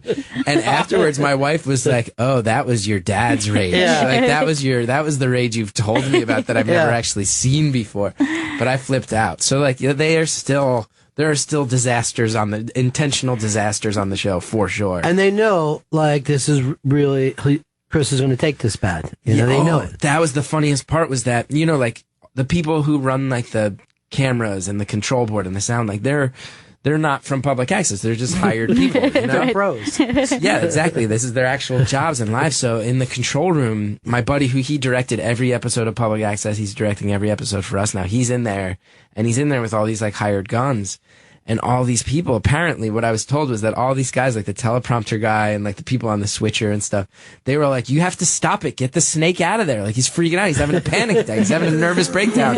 You have to stop it. And apparently the director just put both his hands up like this and was like, no one's stopping anything. No one's stopping anything. And they all said it was really freaky to see, like, oh, this guy's just actively abusing his own friend for laughs. Right. Like, it was really bad. It was really bad. And then I took the blindfold off, and it was legit. It was a boa constrictor, not a baby. It was like a boa. Yeah. It was a real boa constrictor. It was awful. It was awful. And that's something like, there's been a snake thing your whole life, or, or animals in general I'm not a fan of. Yeah. I don't need to be touching animals. I don't need anything placed on me that can move and breathe. I don't need it. I don't need it in my life. Yeah. I don't need it. I don't need to be near it at all. So you've written a lot about anxiety and depression, and it's always interesting to me, like, people who can take a step back from it and analyze it. Because I've never known, my feelings have always been like, whenever they show up, I'm like, what am I, sick? You know what I mean? Like, I'm having some kind of illness, a cold of some kind. Like, the last thing that ever dawns on me is that something is mental. That's the last thing. And even when you come out of it, or at least for me, when I come out of it, I always just feel like normal again, and everyone else is left in the wake of what I was just dealing with. Right. I was like, I'm fine now. And they're Luckily, like, yeah, you were just acting crazy like just 15 minutes ago. I've hit rock bottom enough times that I have to analyze it. Right. Luckily, which is, it's good. It's worked out well, What's worse, though, anxiety or depression? I mean, they go hand in hand. I think the real question is, like, what's worse, mania or depression? Because I think anxiety and depression, for me at least, they are usually one leads to the other. But mania is crazy because it's actually really fun while you're in it. And then it'll, like, a couple days will go by where you're like when I'm manic, I'm like the life of the party, but then it gets to the end of the week and I'm like, oh, I have irreparably damaged my life. Like, I just like stayed up all night doing MDMA. Like, I stayed up for 3 straight days. Like when I was still single too, it's like, oh, I just like stayed up. And how did I wind up in a hotel room with this girl? Like, what's going on? And like, this is really fun. But then you get to the end of the week and you're like, oh, that's not me. That's not how I behave at all. And now I have to like explain to all my friends why I was so crazy and cracked out all week. So I feel like that's the tough one, because that's really fun. That's really fun, but Sure. it's as damaging, I think, as the depression. And a lot of like great works of art have happened during Mania, and great leaders have had it where people go follow them like, we can, and then they find out like the next time they see the guy, he's just in a bathrobe. It's like, I don't know if it'll ever work. There can't be peace. And everyone's like, what? We believed you. We believed in this psychotic episode that you had. Your thing is always overwhelm, Yeah. Like, if there's too many things for you, that's when you go for the quick lose it. Yeah. What's your version of lose it? Do you put your fist through a wall, or is it curl up in the corner? I don't even know.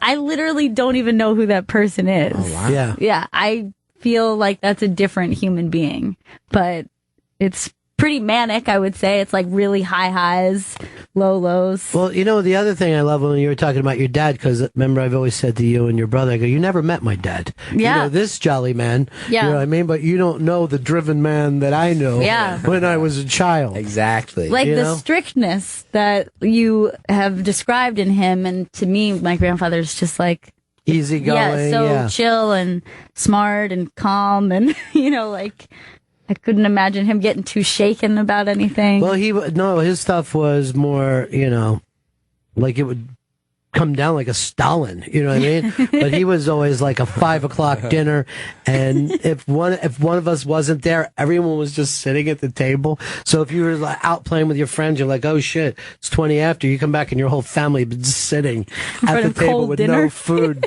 waiting for you. And I'm like, this is a little rigid. Maybe we could all eat at different times, because I would see my friends' family didn't seem to give a shit. I've had buddies just eating in front of the refrigerator where their parents were watching TV. I don't know why it's so important in our family. And then you said also there was like a round, you would go around to share the day. Yeah, like what did you do today? Yeah, my dad, which always made me wonder if that's why I went in the radio. But he was like, what happened with you today? What, and you'd have to tell what your day was like. And a lot of times I'd be sitting there going, oh shit, I just really need to come up with some material quick. You know what I mean? We'd steal stuff from my brother and sister. Like, we ran track and gym class today too. Did you really? No. I'm still trying to think.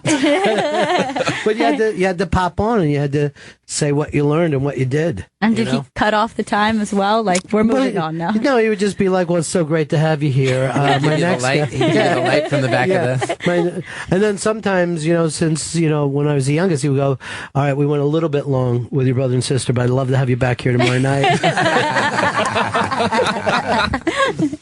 But that's weird how, the thing about childhood is you think that the reality that you experience is the same one everyone else has, and then you go over and you stay at your friend's house and you're like, this house looks like mine, but it's a fucking carnival freak show. You know what I mean? Yeah. Where, I definitely have been in houses where I couldn't believe the way, kids spoke to their parents, or, I don't know, I had friends who, they would just start hitting each other, sisters just, punching each other, and I'm like, guys, what's going on? That was just, something I wasn't allowed to do, was just beat up my brother. Well, you didn't ever want to, but there are some people who are I remember going to their house and they're like, oh, Ron, you're here to see Jimmy? And then the kid be like, shut up! Just let him come in my room! Shut up and stay in my life! I'm like, whoa! Shit's nuts over here. Yeah.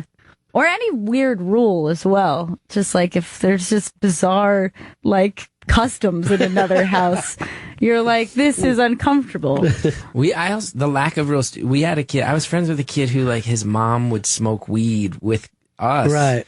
But we were 14. Yeah, where even I was like, this ain't cool. Yeah. This, you're trying to be the cool mom, but something about this is way off. You can feel this being way off. Divorce, mom?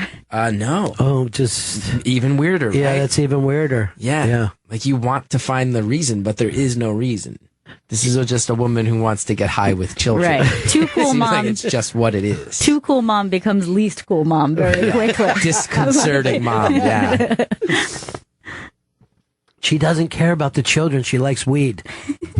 Chris Gethard Show airs tonight at 10 p.m. East on Fusion. 80 Bryan from SNL will be there. The musical guest, Cakes to Killa. For more information, go to fusion.net. And every Tuesday, you can see it stream live there, and go to Twitter at Chris Gethard. I'm sold on The Meltdown completely. I'm going to be watching just to see you lose your shit. It's pretty bad. You'll hear oh, that's not... when I watched back the footage, I was like, oh, that's not just yelling. That I actually lost it. It's a tone of voice that you can't just summon. It has to be brought forth. Now, is there any part of you that worries that if everyone considers it good TV, this becomes something they do, you know. I feel like I fell into that sad trap long ago. Right. Like with public access, we were allowed to do anything. I had to have like some really frank conversations with the people who organized the show, because they had to be like, you have to stop trying to top yourself because you're going to get killed. Like, you can't keep trying to go bigger because you will get, like, we had one episode where a kickboxer beat the shit out of me, and it was like, oh, we can't try you're going to get hurt if you keep trying to top that. But I get those adrenaline rushes and I try to chase them. So I've had to be conscious of that in a big way. Yeah, that is true. I went through that in the early part of radio, where we'd always try to top ourselves with the next stunt. And people really started getting hurt and choking and shit, you know, going off to the hospital. And you're like, I don't know. Maybe we should write some jokes here or something, you know, because there is an addiction to beating yourself, beating what you've done before, you know? Now, did you have any rules when you were doing cable access at MNN? Were there rules that you had to abide by? Or there were very few. The only one that they held us to was that we couldn't be naked in the studio. We were allowed to have nudity on the show, but it had to be pre-taped. You couldn't be naked, like, around their equipment, because they didn't want, you know, like, genitals touching their equipment. Or, like, just because they thought it was gross. Yeah, exactly. They didn't want, like, somebody sitting down bare-assed in their chairs, and then other people got to use the chairs. Outside of that, like, we weren't supposed to have food in the studio. We broke that all the time. We weren't supposed to have animals in the studio, and we had one episode. Oh, this sounds so dumb, but we did have one episode where we just threw a turtle a birthday party. It's one of the dumbest episodes we've done. But they said the only way you can bring animals in is if it's a service animal. So we claimed that it was a seeing eye turtle, and they just went with that. We claimed this is a turtle that leads a blind person around, and they, for some reason, allowed us to bring it in the studio as if that could ever be true. There's been so many times I've seen your show, too, and it looks like the Sgt. Pepper's album. You know, you just... You're trying to find Chris in the middle. You're like, I can hear him. There he is. There's just all these people sitting on the stage. It would always be like... And they dress in costumes. Just weird, you know. I mean, they, have all thrown themselves into it because they know the bigger characters they are, the better chance that they have of standing out, too. But it's really fun shit. I always compare it when people act to like the Factory, like the Andy Warhol days, where again, it's not, you don't know how each show is going to be because there's so many different elements coming in. And yet the thing about you is you do know structured comedy. You're going against your own kind of comedic education sometimes. Yeah, I mean, I've spent 15 years doing stand-up and improv and all the other things that you kind of like work hard and figure out how it works and how all the mechanisms of it move. And then this show, I think, is just where I get to go way in the opposite direction. And I just really like a train wreck. I always have. I think back to a lot of the entertainment I loved most growing up, and a lot of it was stuff that went wrong. Like, I always loved, like, when I was a kid, like, any footage of a disaster was like #1 comedy to me and my brother. I'll never forget, like, I forget where we had it, but we had a VHS tape that had like just footage of this gymnast guy who just hit the thing wrong and bounced off the pommel horse. And to us, that was like the crown jewel comedy we ever saw in our life. And also there was this Spanish language game show called El Gran Juego de la Oca that seemed to be designed just to hurt people. And that was we used to watch that all the time. Neither one of us spoke Spanish, me or my brother, but we watched that. And there's an episode of that Mr. T was on before it was like an ironic comeback. It was like, he really needs money. He's doing Spanish language game shows. And he had a translator with him, and that allowed us to learn the rules of the game. And it was basically this game show where it was like, you roll a dice and then you land on a part of the board and then you have to do whatever it says that's on that board.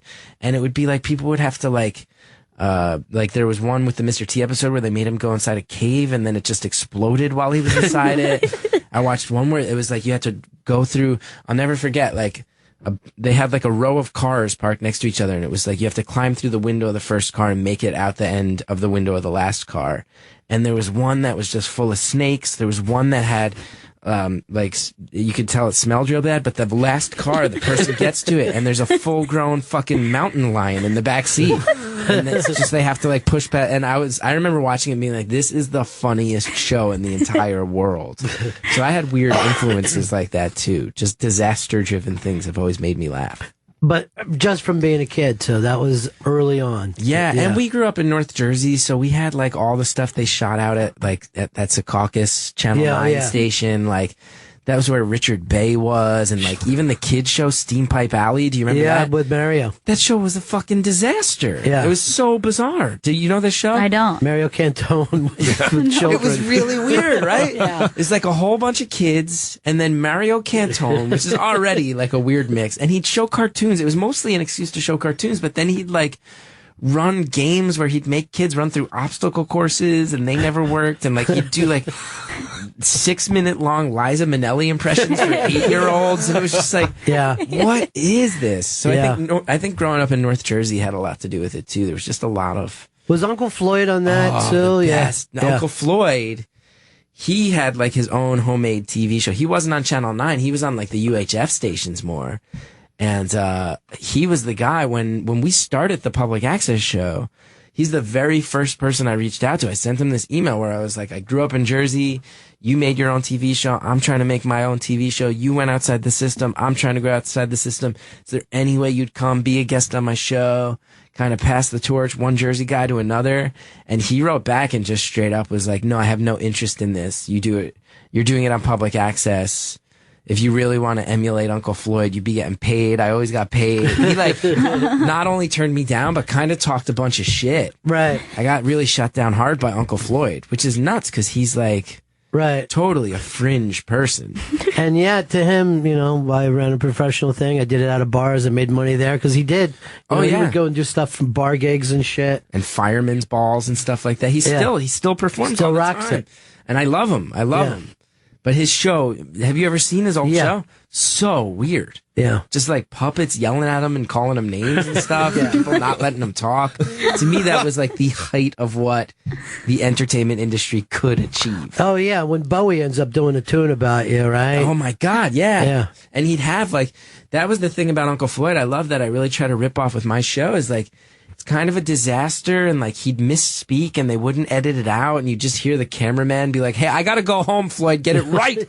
See him like stressing out, but then like the musical guest would be like Dee Ramone, and you'd be like, oh, this is actually cool. Like this guy's hip, and like the show is a disaster, but this guy gets it. He understands that it's actually cool. And that is a big thing. Uncle Floyd is a big thing that I think I'm chasing with my show. I think he does not get I feel like he doesn't get really appreciated for what he was in his day. And yet, the fact that the legend still exists. You know what I mean? Like, the legend's still there. Chris, always good to see you, buddy. You too. Thanks for having me. Thanks for letting me ramble about Uncle Floyd. You can do it anytime you want. You're only a couple blocks away now. You can swing by anytime you need to get away from the madness. Come back here and chill. I would we'll just love hang that. out. The Chris Gethard Show airs tonight at 10 p.m. East on Fusion. 80 Brian from SNL will be on the show, and musical guest Cakes Tequila. For more information, go to fusion.net, and his Twitter's at Chris Gethard. We'll be right back. This is Bennington. Thanks so much, dude. Always... Around, you're the Friedlander, we'll take you down. He's the best. Around, you're the Friedlander, we'll take you down.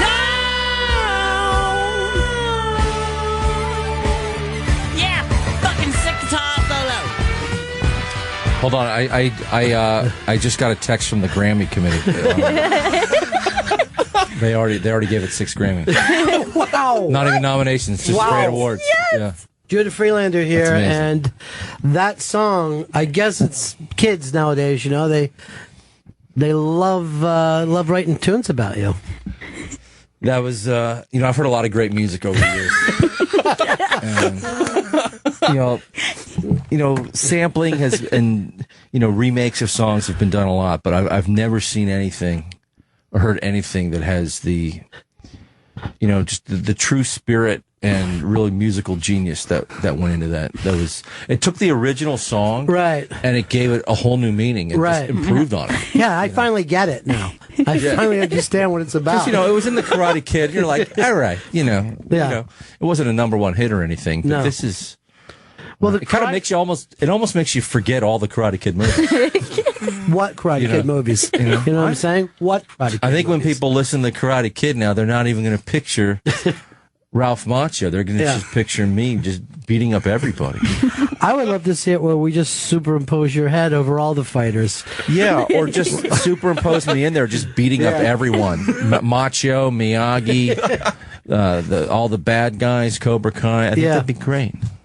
Put him in a body bag, Johnny. I think that'd be awesome, man. Yeah. Well, first of all, thanks for stopping in. Thanks. And this has never happened before with any guests, but my cold got cured, and I don't know. Yeah, I come from a family of medicine. I didn't know. Yeah, medicine's always been my background, and it's all mindset, right? And it's all attitude. Yeah.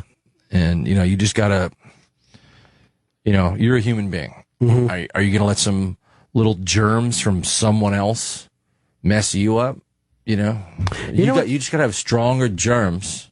You got to teach your germs karate, and that's what I just did. You didn't know it, but I taught your germs karate, and they karate kicked the other germs. The thing is, I knew that, and I forgot it until I saw you again. Yeah. You taught me that last time that you're in. Now I'm back on board. Yep. Yep. That's a fact, man. Yeah. It's a fact. What was the name, by the way, of that song that you put together for Judah?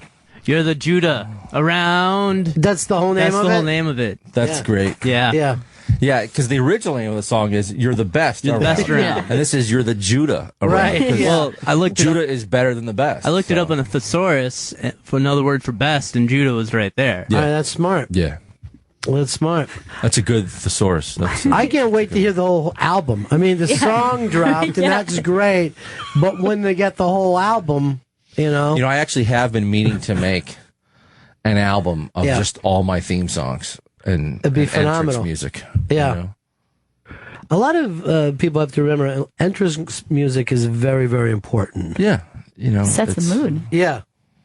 And not just for doing comedy, for everything. Yeah.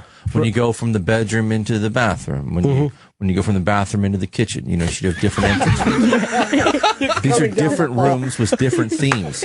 Rooms shouldn't just be decorated differently visually, but there should be an audio decoration also. Sure. We have most people have 5 senses. Some people like me have more, and you need to pay attention to all of them. All your senses. Yeah. You got extra senses. Yeah. Oh, sweet. Yeah, it's pretty cool. That's going to be nice. Yeah, it's cool. I always like that Judah has no idea where he's going, but then figures it out on the way. He'll land. Yeah. He'll get there. I don't use GPS. Just set your way around. When I say let's go for a walk, I mean let's go for a walk. I don't know where we're going. We'll figure it out. Yeah, and it'll be great once you get there. Yeah, it's like, it's like even when you're planning something, it's like sometimes, you go out with someone, whether it's a boyfriend, girlfriend, or friends, and they just want to plan everything. It's like, let's just meet up and we'll do something. We'll figure it out. You won't even tell people we're going to meet. Just keep walking around until we Dude, I'll see just each meet you other. too. Where? Dude, I'll just meet you too. Don't worry. You need me, I'll show up. That's what winners do. I'll be there. Where? Don't worry about it. Yeah, it's happening. It's all good. It's all going to happen. Yep. Judy, you got so many things going down right now, we can't even keep up with it. Chris, let us know everything happening. Well, first of all, Judah's performing at Caroline's tonight through Saturday, June 20th. Go to carolines.com for tickets. Tonight through Saturday? Tonight through Saturday. Let me write this down. Yeah. You'll be there. Cause I thought it was tomorrow. Yeah. But you have a way of showing up in time. Yeah. All right, so it's tonight. Okay. And he has a... What time tonight? 8? All right. I got to change some plans, but I'll be there. He has a new book, If the Raindrops United, available now for pre-sale. That's true. On Amazon. It sounds like a fake title. The way you said it sounded like it was a lie. It didn't sound real. Oh, it's real. Now it sounds frightening. If they did unite, Is it available? Oh, I might have that drawing here. Yeah. This is actually the cover of the book. And it shows you, if the raindrops united, the amount of power it could create. It's like an Holy ocean shit. falling on New York. Yeah. Yeah. So that's the cover. So it's a book of drawings. Right. Yeah. And these are your drawings? Or? Oh yeah, I did them all. Yeah. I drew them all. I wrote them all. Did you? There's one on the back too. Now, did you? You got to remember your math and from like 8th grade to know that. Gail, one. I know that you're a math major, so see if this makes sense to you. All right, scalene triangle after corrective surgery at the Isosceles Beautification Institution. Yeah. So there's a scalene triangle on top, and then on the bottom, it's an isosceles, and it's the same one after it's had much better corrective surgery. Yeah, beautiful, really. Yeah, it's basically a comment on plastic surgery, but with triangles, because they get plastic surgery too. Well, sure. And the message here is just, you can get plastic surgery or not get plastic surgery, but just love yourself the way you are. Right. Either way. I love that there's always like a little message. Yeah, and it's a very deep book. Yeah, and the message for if the raindrops unite it, is... That lets you know, like, if people actually stop hating each other and work together, they can be powerful. Oh, and... It can be used for good or bad, but it can be powerful. Right. Yeah, because you have to be careful because the Nazis work together well. Yeah, they work great. Yeah. Unfortunately, they had amazing teamwork. That's when the organization turns bad. Yeah, it's got its pluses and minuses. Sure.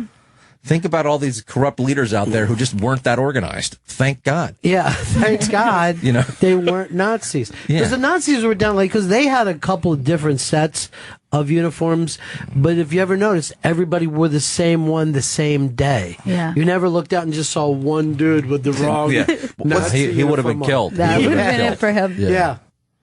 And then Wet Hot American Summer debuts on Netflix July 30th. That's exciting. So that was a movie about 14 years ago. Yeah.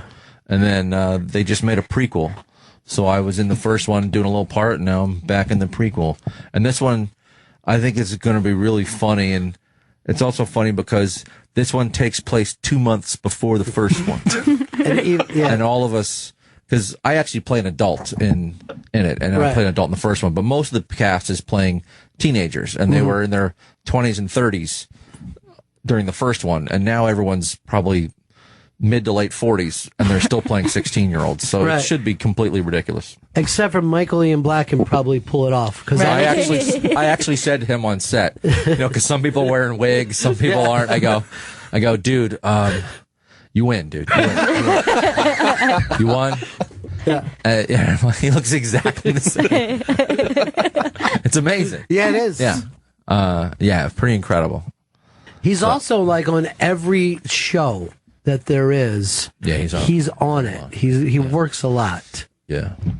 Kid's doing well for himself. Oh, yeah. I hope he's putting away a little money, though. Yeah, well, I'm actually his agent. So wow. That's why I haven't been acting that much. I've been getting him a lot of work. All right. So, getting a piece. And he's a good kid. He deserves it. You're working the phones for Michael Ian Black every day. Yeah. Just trying to help out, man. That's great.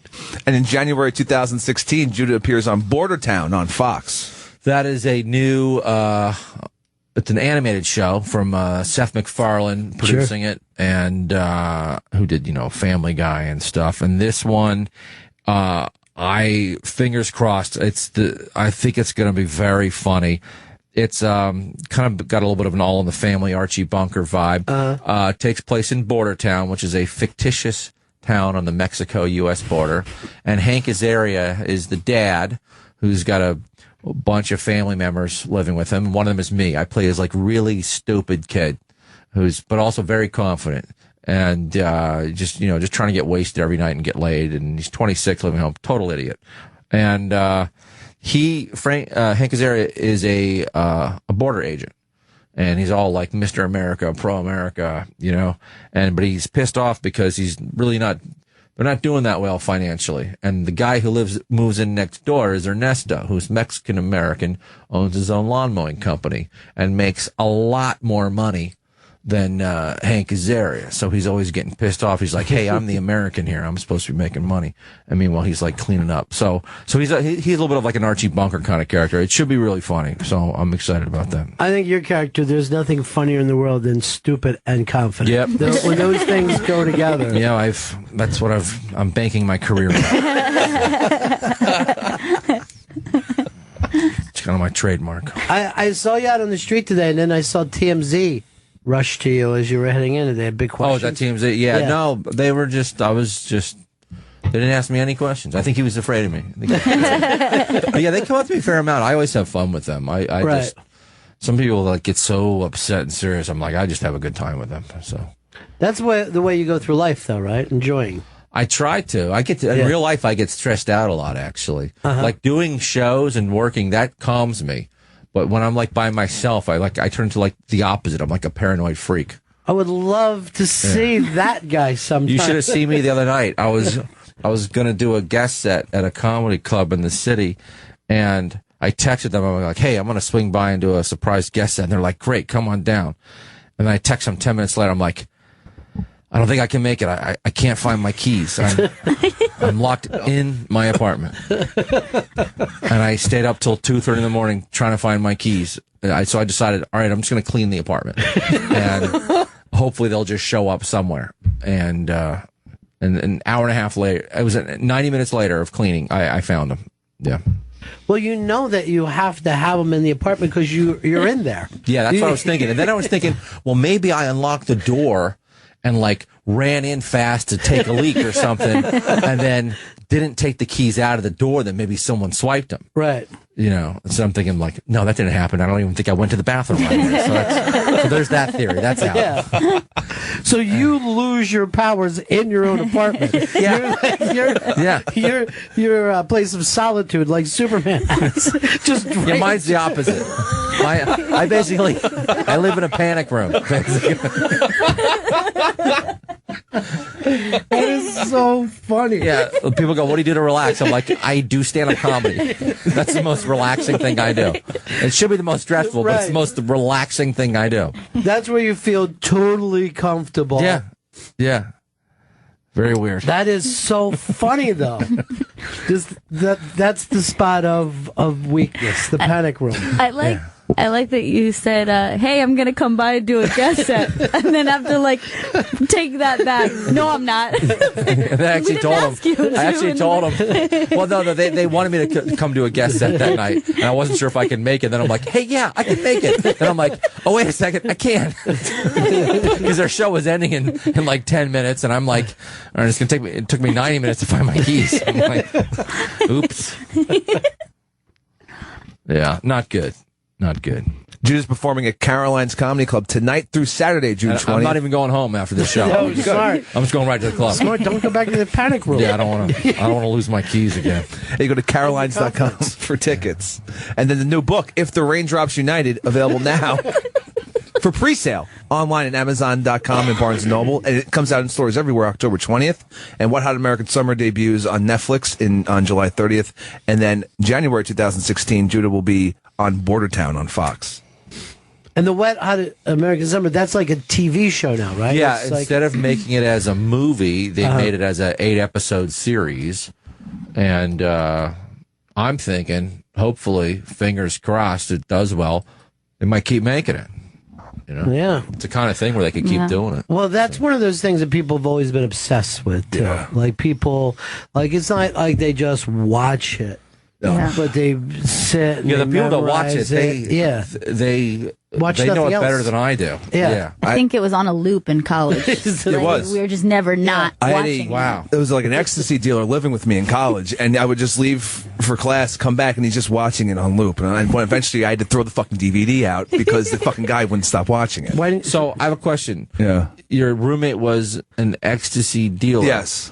So was he a student too? Or yeah, he was a student. Okay, yeah. I was wondering. And then you provide people with ecstasy whenever they need it. So he's a student / ecstasy dealer. Yeah, exactly. You should mention that. He was interning as an ecstasy dealer. Yeah, you shouldn't just label him an ecstasy dealer. He was also a student. You know, it's like an athlete or a student athlete. It means something. Right. Student dealer.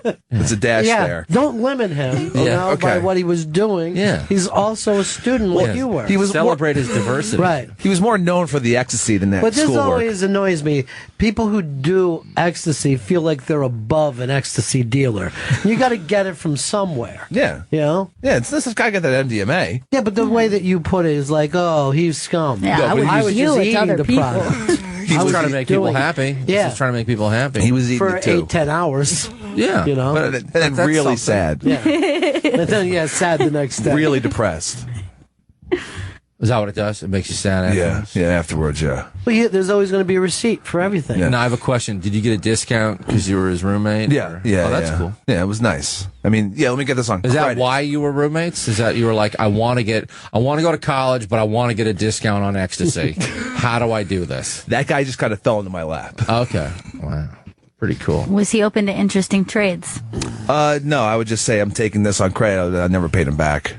Well, that makes you a bad person. Yeah, it sounds like he's a nice guy now. He was just whacked. You know, you stealing his ecstasy, probably he had to raise his price on other college students for selling it. Yeah, other kids are paying an extra $1. I didn't even think of that. You're eating it. Yeah, sure. That's what happens to everyone at Walmart. Your entire school might sue you, everyone who was there. If they didn't steal from Walmart, everybody would be able to get those suits for $2. It's true. Now I feel like that's shit. what they make them Classic for in China. Shoplifting fact. Yeah. Have you ever shoplifted before? Yeah. I used to shoplift a good amount from supermarkets mostly.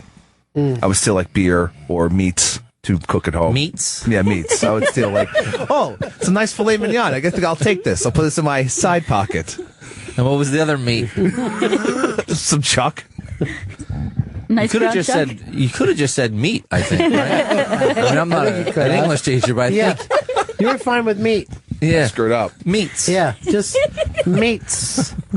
Beer. Meats does sound bad. Yeah. Now, there was a thing in the paper today. Ricky Gervais is fighting against it because they eat puppies in China. It's like a delicacy. And Ricky's saying, no, I want no part of that. And I'm like, well, we eat cows here and stuff. But then when I read it, it said that they boil the puppies live because it makes them more boil tender. lobsters live. Yeah. That's it's all, I think it's all, what perspective you're coming from. Yeah. Because there, I think it's like, it's been I think it's like, it's not like a secret that some dishes are dog. It's like, that's what they right. eat. Yeah. They like eating dog. We eat cows. You know, India doesn't like that. No, India's looking at it like we're crazy people. Yeah. And then, they revere the cow. Yeah, they're crazy about cows for some. Although I don't know whether they play catch with them like we do with dogs. I don't know whether they take it to the point where throwing a frisbee Cows for dogs. in general aren't athletes. No. Dogs are athletes. Oh, yeah, although a bull is an athlete. It is. Yeah. Very good athletes. Yeah. You never see them just riding a cow, though. Won't do it. But a dog deep, is man. kind of like I like this. Yeah, I know. It's nice.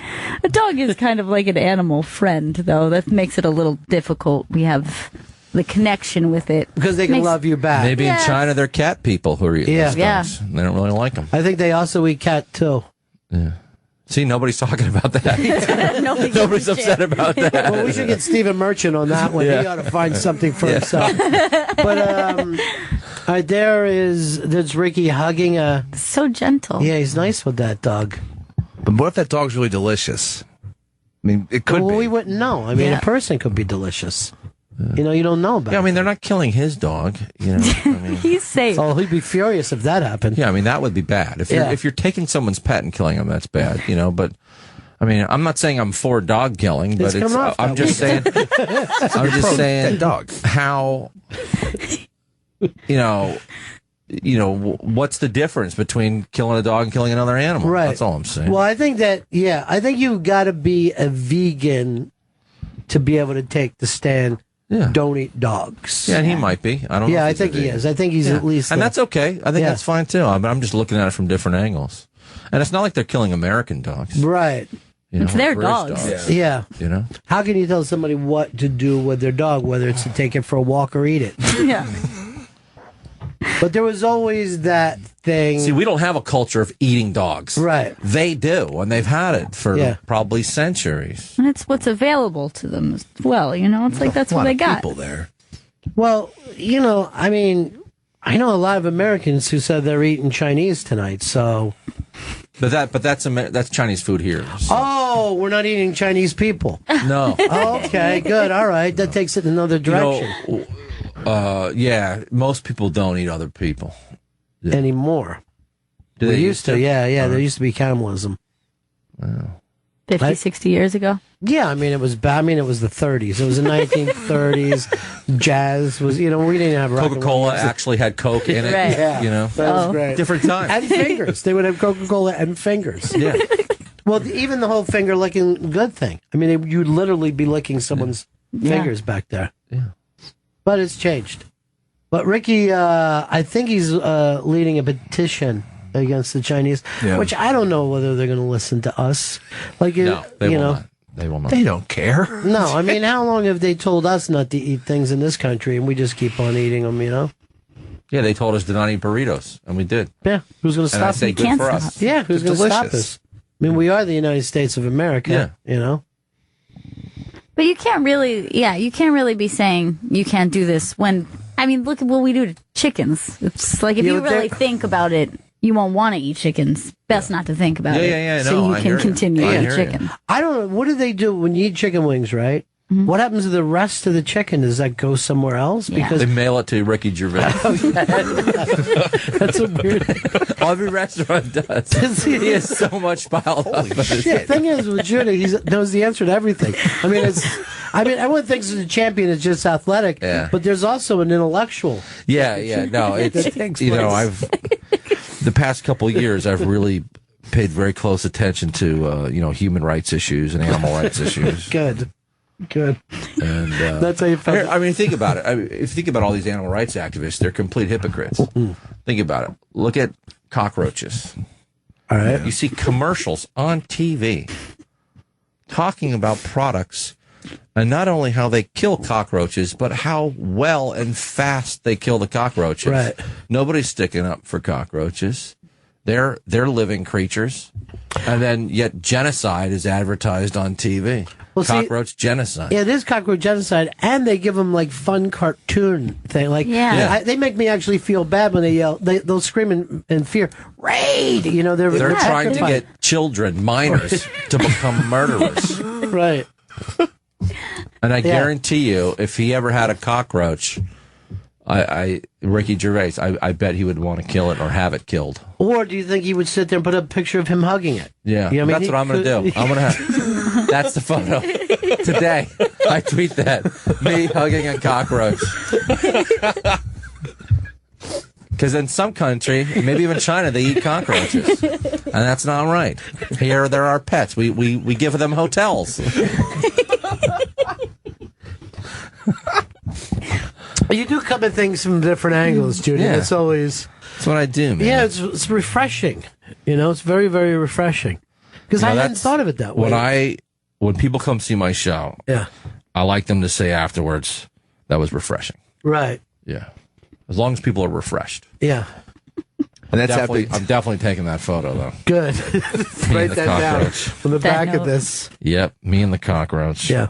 And Judah's performing tonight through Saturday at Caroline's Comedy Club. Let me write this down. Yeah. What nights? Tonight, Thursday. Oh. Through I thought it was Wednesday today. Jeez. Okay. Saturday, June 20th. I'm ready for that. It's all part of his Provided I Can Find My Keys tour. Yeah. I'm locked in my apartment tour. I hope I make it. Awesome. And go to carolines.com for tickets. I'll do it, dude. You told me to do it. I'll do it. It's a website. You want him out there? You want him there tonight? Yeah, tonight. All right, Through good. Saturday. I'll show up. And That's then a the new cool club. Sure. I like it because it's right next to the largest. I mean, it's not right next to it, but it's in very short walking distance to the largest Olive Garden in New York City, which is great. So if you want to come to the show, which has great food, you can go right over to Olive Garden afterwards. And Sure. And always have a table. Double down. A really good Italian dinner. Yeah. It's the way Italians eat in Italy. That's the thing about Olive Garden. I've met Italians who've on vacation here, and they go to Olive Garden. They don't even want to go back home. Sure. Because they don't have unlimited breadsticks there. No. Is there a limit, though, do you think? Do you think you could finally hit a point where They make you ask because the thing is. And then it's embarrassing. Really? Are you sure you want more breadsticks? You said it was unlimited. I want more. You know who I met the other day? Who's that? I was playing ping pong with him. I actually gave him a ping pong lesson. It was Kobayashi.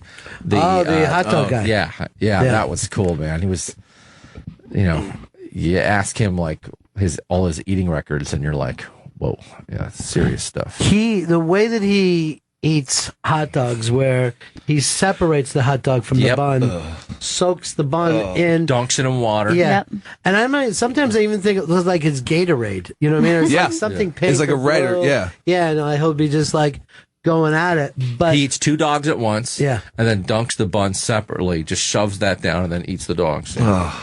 He also is famous for that little dance he does. Oh, he's the one who invented that? Yeah. He invented that whole style of eating. Yeah. Yeah, because I remember when he first came here, I think Ed Cratchey from Maspeth, Queens was the reigning champion. Big guy. And he, I think, was eating like 21 or 24 hot dogs. Kobayashi shows up, a skinny kid from Japan. He eats 50 hot dogs.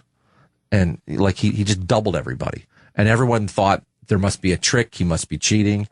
And he wasn't. Now, years later, everyone's doing his style. Right. And you don't really see cool. the big fat guys anymore. It's always thin guys because their stomach has more room to expand.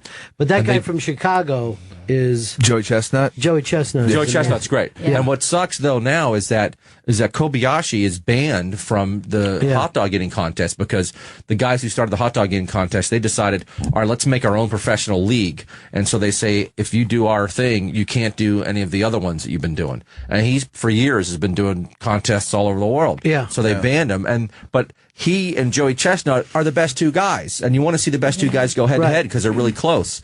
And so now every year Joey Chestnut wins, but it's not that exciting because he wins easily. He's beating up against scrubs. Well, it's like boxing. You know, exactly. You get caught up in different leagues like that. Yeah. But the weird thing is, we're going to see Joey Chestnut and Kobayashi when they're 60. And it'll be like too old. And it'll be like the Pacquiao Floyd Mayweather fight. We're like, this wasn't that good. Yeah, it'll be like one of them eat 9 hot dogs. Bullshit. The other one eats 7. And then he'll say his shoulder was broken, and so he can only eat 6. Yeah. But it's weird. I watch the hot dog thing every July 4th. Oh, me too. But I never watch another competitive eating thing all year. I'm the same way with horse racing. You know, where I'll watch the big 3, but I don't watch horse racing. I mean, if a horse racing was on this weekend, I'm like, are you nuts? Why would I watch it? They even televise any other eating events? Maybe leading up to it. I don't know. There's so many channels now that we got to be at the point where everybody, Yeah.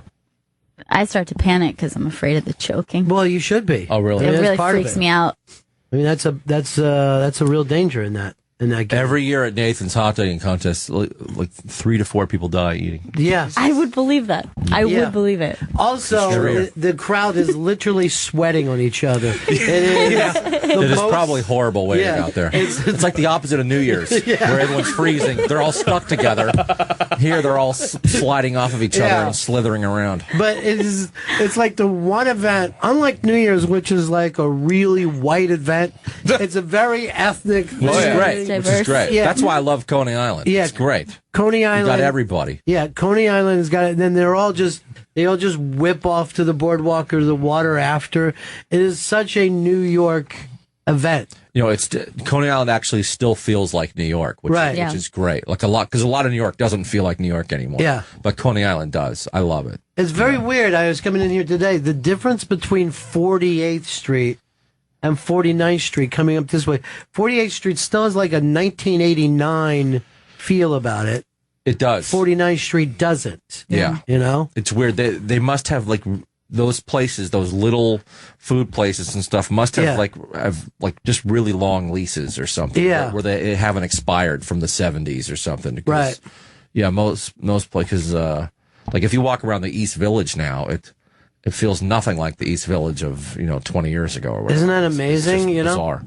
And everybody acts like at the time they thought, want to be an improvement when this money comes into the city. Yeah. But there's something missing. Yeah. For everybody. It's much more generic. Yeah. Yeah. Gotten kind of corny too. Well, yeah, it is. Like I remember when I first started doing stand up in '89, and I remember back then starting out, it's like.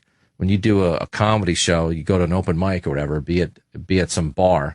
And back then, like now you go into any bar in the city, it's like body to body people, like Always, it's like business is booming. If you want to make money, just open up a bar in Manhattan. You will make a fortune. Yeah. And back then, literally, there would be 3 people at the bar, and they were like in their 60s, and they were like, like career alcoholics, and that's it. No one else, it was like a ghost town, people, like there just wasn't the money in the city. Like there's so many people now that just have, expendable income, right. And they're just partying all the time. Or they're living on credit cards. We don't know exactly That's what true they're too. doing. That could be. But they might be just overextending themselves like crazy people. But because of that, you can't find the amount of dive bars that you used to have in New York. Yeah, there. I don't know if there are any, because part of the definition of a dive bar is that no one's in there. It's a very popular dive bar. Yeah, people go, I know this great dive bar, and it's packed with 300 people. This is not a dive club. bar. This is really well put. Again, that you don't want to see a line in front of a dive bar. Yeah. There's less and less dive bar. It's really weird. But it almost seems like every year, and everything now seems to be so expendable that even Letterman and Jon Stewart are leaving. Yeah, you know what I weird. mean? Like the late night thing is weird, where it's like it's almost all new people at this point. Yeah. It's weird. Yeah. Because when Letterman left, it just felt like, there's another cultural institution leaving New York. Yeah. Yeah. Like you're so prepared for that to happen now. No matter what it is. Like if they could just say, oh yeah, we're getting rid of Central Park, I think New Yorkers would go, yeah, I figured that was going to happen. It is old. Condos in Central Park. Just pack it filled with just giant, high, 110-story buildings all the way through there. And no one would be out to save it. Like, that's what it feels like. Like, New York is disappearing, but it doesn't seem like anyone's really rallying to keep it. They are, but they have very small voices. Yeah, they're no longer, the people who cared about that are no longer left. Yeah. And you've got people who live in these high buildings that aren't even here all the time. You know what I mean? No, they're not. They're not. This was weird. The other day, I'm in the East Village. I see 3 guys. 2 guys, and then 1 guy joins them. They're all dressed very preppy. They got the long sleeve light blue shirt tucked into like the khaki shorts, and the one guy shows up and he's like, all right, man, you look great. You finally look like a New Yorker. I'm like, what? What? It was one of the scariest things I'd ever seen. And they're like, hey, thanks, man. And I'm like, what is this? This is Judah's version of a horror movie. Yeah. Where am I? Yeah, scary. It's changed. Yeah, it's I don't know, man.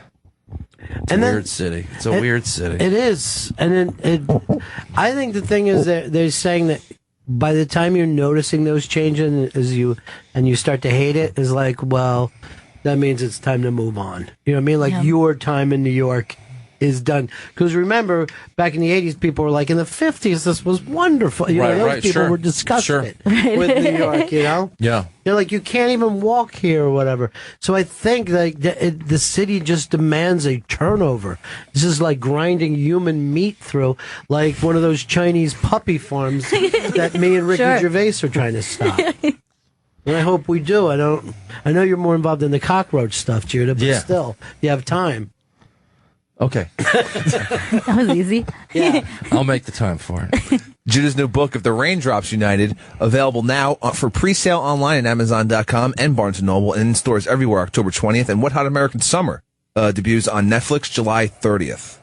Did you always draw like this, Judah? Was that a thing since you were a kid? Or? Yeah, I did, actually. My mom always did a ton of art. Uh-huh. And my folks also weren't big on TV. They're like, don't watch too much TV. They're like, make something or go outside and play, And I also grew up in the area where, kids just went out to the street and started playing. They didn't set up play dates. They didn't, it wasn't organized. It's like, go out in the street and play, see who's out there and figure it out, and it's great, so, I had the range of where I could go, but so always drew. And, my mom had a potter's wheel, when I was a kid. So I would do that. And so always did tons of art. And then I when I became an adult, I kind of started doing it less, and then the past several years, I started doing it again off and on, and then the past couple of years, like a lot more, probably. I think that's the thing about an artist. People are always like, how do you be an artist? But then when you actually meet people, they're like, I just do it. I just keep doing it over and over and over. For some reason, the rest of us think it's a job. Like, how does one become an artist? Yeah. You just don't ask anyone. Yeah. You just start doing it, and then you find places that you can hang up your paintings. Right. Come on. I remember one time, I did a movie years ago called American Splendor, and and the cinematographer is very good. And I ran into him on the street years later, and I was just curious because he's an interesting guy, British guy, and I was like, so how'd you get started in cinematography? And he goes, well, in the 70s, I was in a band, and I'm like, awesome beginning to a story. So it was like you said, it had nothing to do with, he just started doing it. You know? It's like, I think they decided to film something, and he got a camera and filmed it, and then it just kind of took off, Yeah, there isn't any kind of schooling. When you're talking about like rock and roll band, those guys it didn't occur to them that you got to work towards something. Same with being a stand-up. Yeah. You just show up at the places that'll have you, and you start doing it. Yeah. And refer to yourself as a comedian. Yeah. Whether you're, but seriously, but whether you're in a school or a program or not, whatever you're doing, you just got to do it. Yeah. There's a movie out now, a documentary. I guess it's a couple years old, that De Niro's doing on his dad, because his dad was a painter. I heard about that. Yeah. And you see this stuff, and there's enough stuff to look back on it. But the man just couldn't stop painting. And he wasn't getting popular, or he'd have these little things of being popular. But it didn't change the way that he spent every day. He just got up and started painting. That's awesome. Yeah. And for some reason, if we think...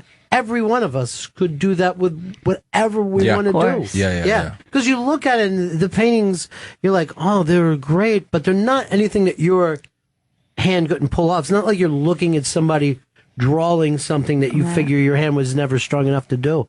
He's just mood painting through this stuff. Right. It's phenomenal. It's like the personality of the people who just can't stop doing it. Yeah, it's more of an obsession than it is to sit down and go, so I want to make a painting, and what do I want the subject to be, and how will I approach it? Just start doing it. Yeah, I also started doodling and then drawing again, just like on a little sheet of paper or even on my phone. And I started doing it with like, it's sort of, I noticed it helped me for like anxiety, especially, doing tons of traveling and, always in different places, and you're tired, and I'm like, and sometimes you don't want to be thinking about your stand-up act constantly, you need a little bit of a mind break from that, know? So I'm like, so I just started doodling, and then I just started getting into that. And then after I had about, I noticed I had about like maybe 70 drawings, and I was like, and then, I did a book several years ago. So then I called up my book agent, and I go, hey, I think I'm getting close to, I think I got an idea for a new book. I think this could actually be a book. And then,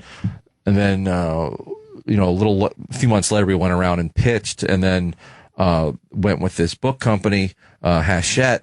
And then once I got the book deal, then I kind of like started, turning down a lot of work and gigs to like, just like 15 hours a day, just nonstop, for months, just work on this, to get it done. Yeah, because it's a lot of work. Yeah, I thought they were going to give me like 8 months to do the book. And they're like, you got to turn it in 3 months. I'm like, okay. And it worked out. I actually didn't think I was going to be able to do it, and then I was, so it was cool. I think it's so cool too that you got a chance to step back from the other stuff, for a while. Yeah, and that's another thing that was interesting, because so often, especially today, even if you're just, because often in my career I'm doing stand up, I'll go do somewhere and do acting for a couple days. I'll do this, I'll do that. But it was good to just turn things down and just focus on one thing, right? Because especially today with, Twitter, Facebook, all that stuff, it's fun and all, but it's also constant distractions from actually just doing what you're doing. The other great thing about painting a little bit yourself is paint for a while at your house, paint for a while, and then go to a museum, and you'll have a totally different experience in a museum than you've ever had before. Totally. Yeah. Yeah, it's amazing. Yeah, you start seeing things even on the street visually, right? You know, and what's interesting, I just turned in the final draft for the book a few days ago, and now my mind is like, because I was so focused on that. It's like I have about 190 drawings in the book, and so I'm, I was so focused on, like, do any need revising, make them better, make them as good as I can, and then as soon as after I handed it in, my mind started opening up more with, like, going back to jokes and stand-up jokes and stuff, because my mind was so occupied on that one thing, so, like, minutely focused, and now it's like It was almost freed. Like your mind's free to go back I'm going back to the way things usually are, so it's kind of cool. Well, I can't wait till this book comes out. I hope you do, like, something like wine and cheese, and you're wearing a tweed jacket. Okay. Really go for, like, an old school Elaine's book party type thing. That'd be cool, actually. Yeah, it would be really great. I kind of like that. Yeah. If the Raindrops United, that's available for pre-sale now on Amazon.com and Barnes & Noble, in stores everywhere October 20th. Judah's performing at Caroline's tonight, Thursday through Saturday, June 20th. Go to Carolines.com for tickets. And What Hot American Summer, the series, debuts on Netflix July 30th. And in January 2016, Judah's going to be on Bordertown on Fox. Like a renaissance man. He's got all these different projects. I'm trying. Judah, thank you so much, buddy. Thank you. It's always so great to have you in here, I'm man. serious. Always so much fun. Yeah. Awesome. And let's awesome. Let's do something when the book comes out. Sounds good to me. I'll see you then. Great. And now for your main event. The champ is standing at 6'5", 295 pounds, the world champion, Judah Friedlander. He's the best around, and Judah Friedlander will take you down. He's the best around, and Judah Friedlander will take you down. He's the best around. Judah Friedlander will take you down.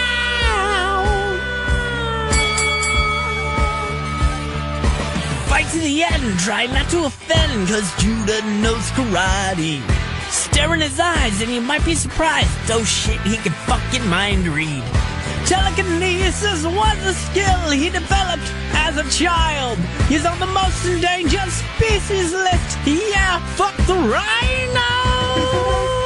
Around, Judah Friedlander will take you down. He's the best around. Judah Friedlander will take you down. He's the best around. Judah Friedlander will take you down.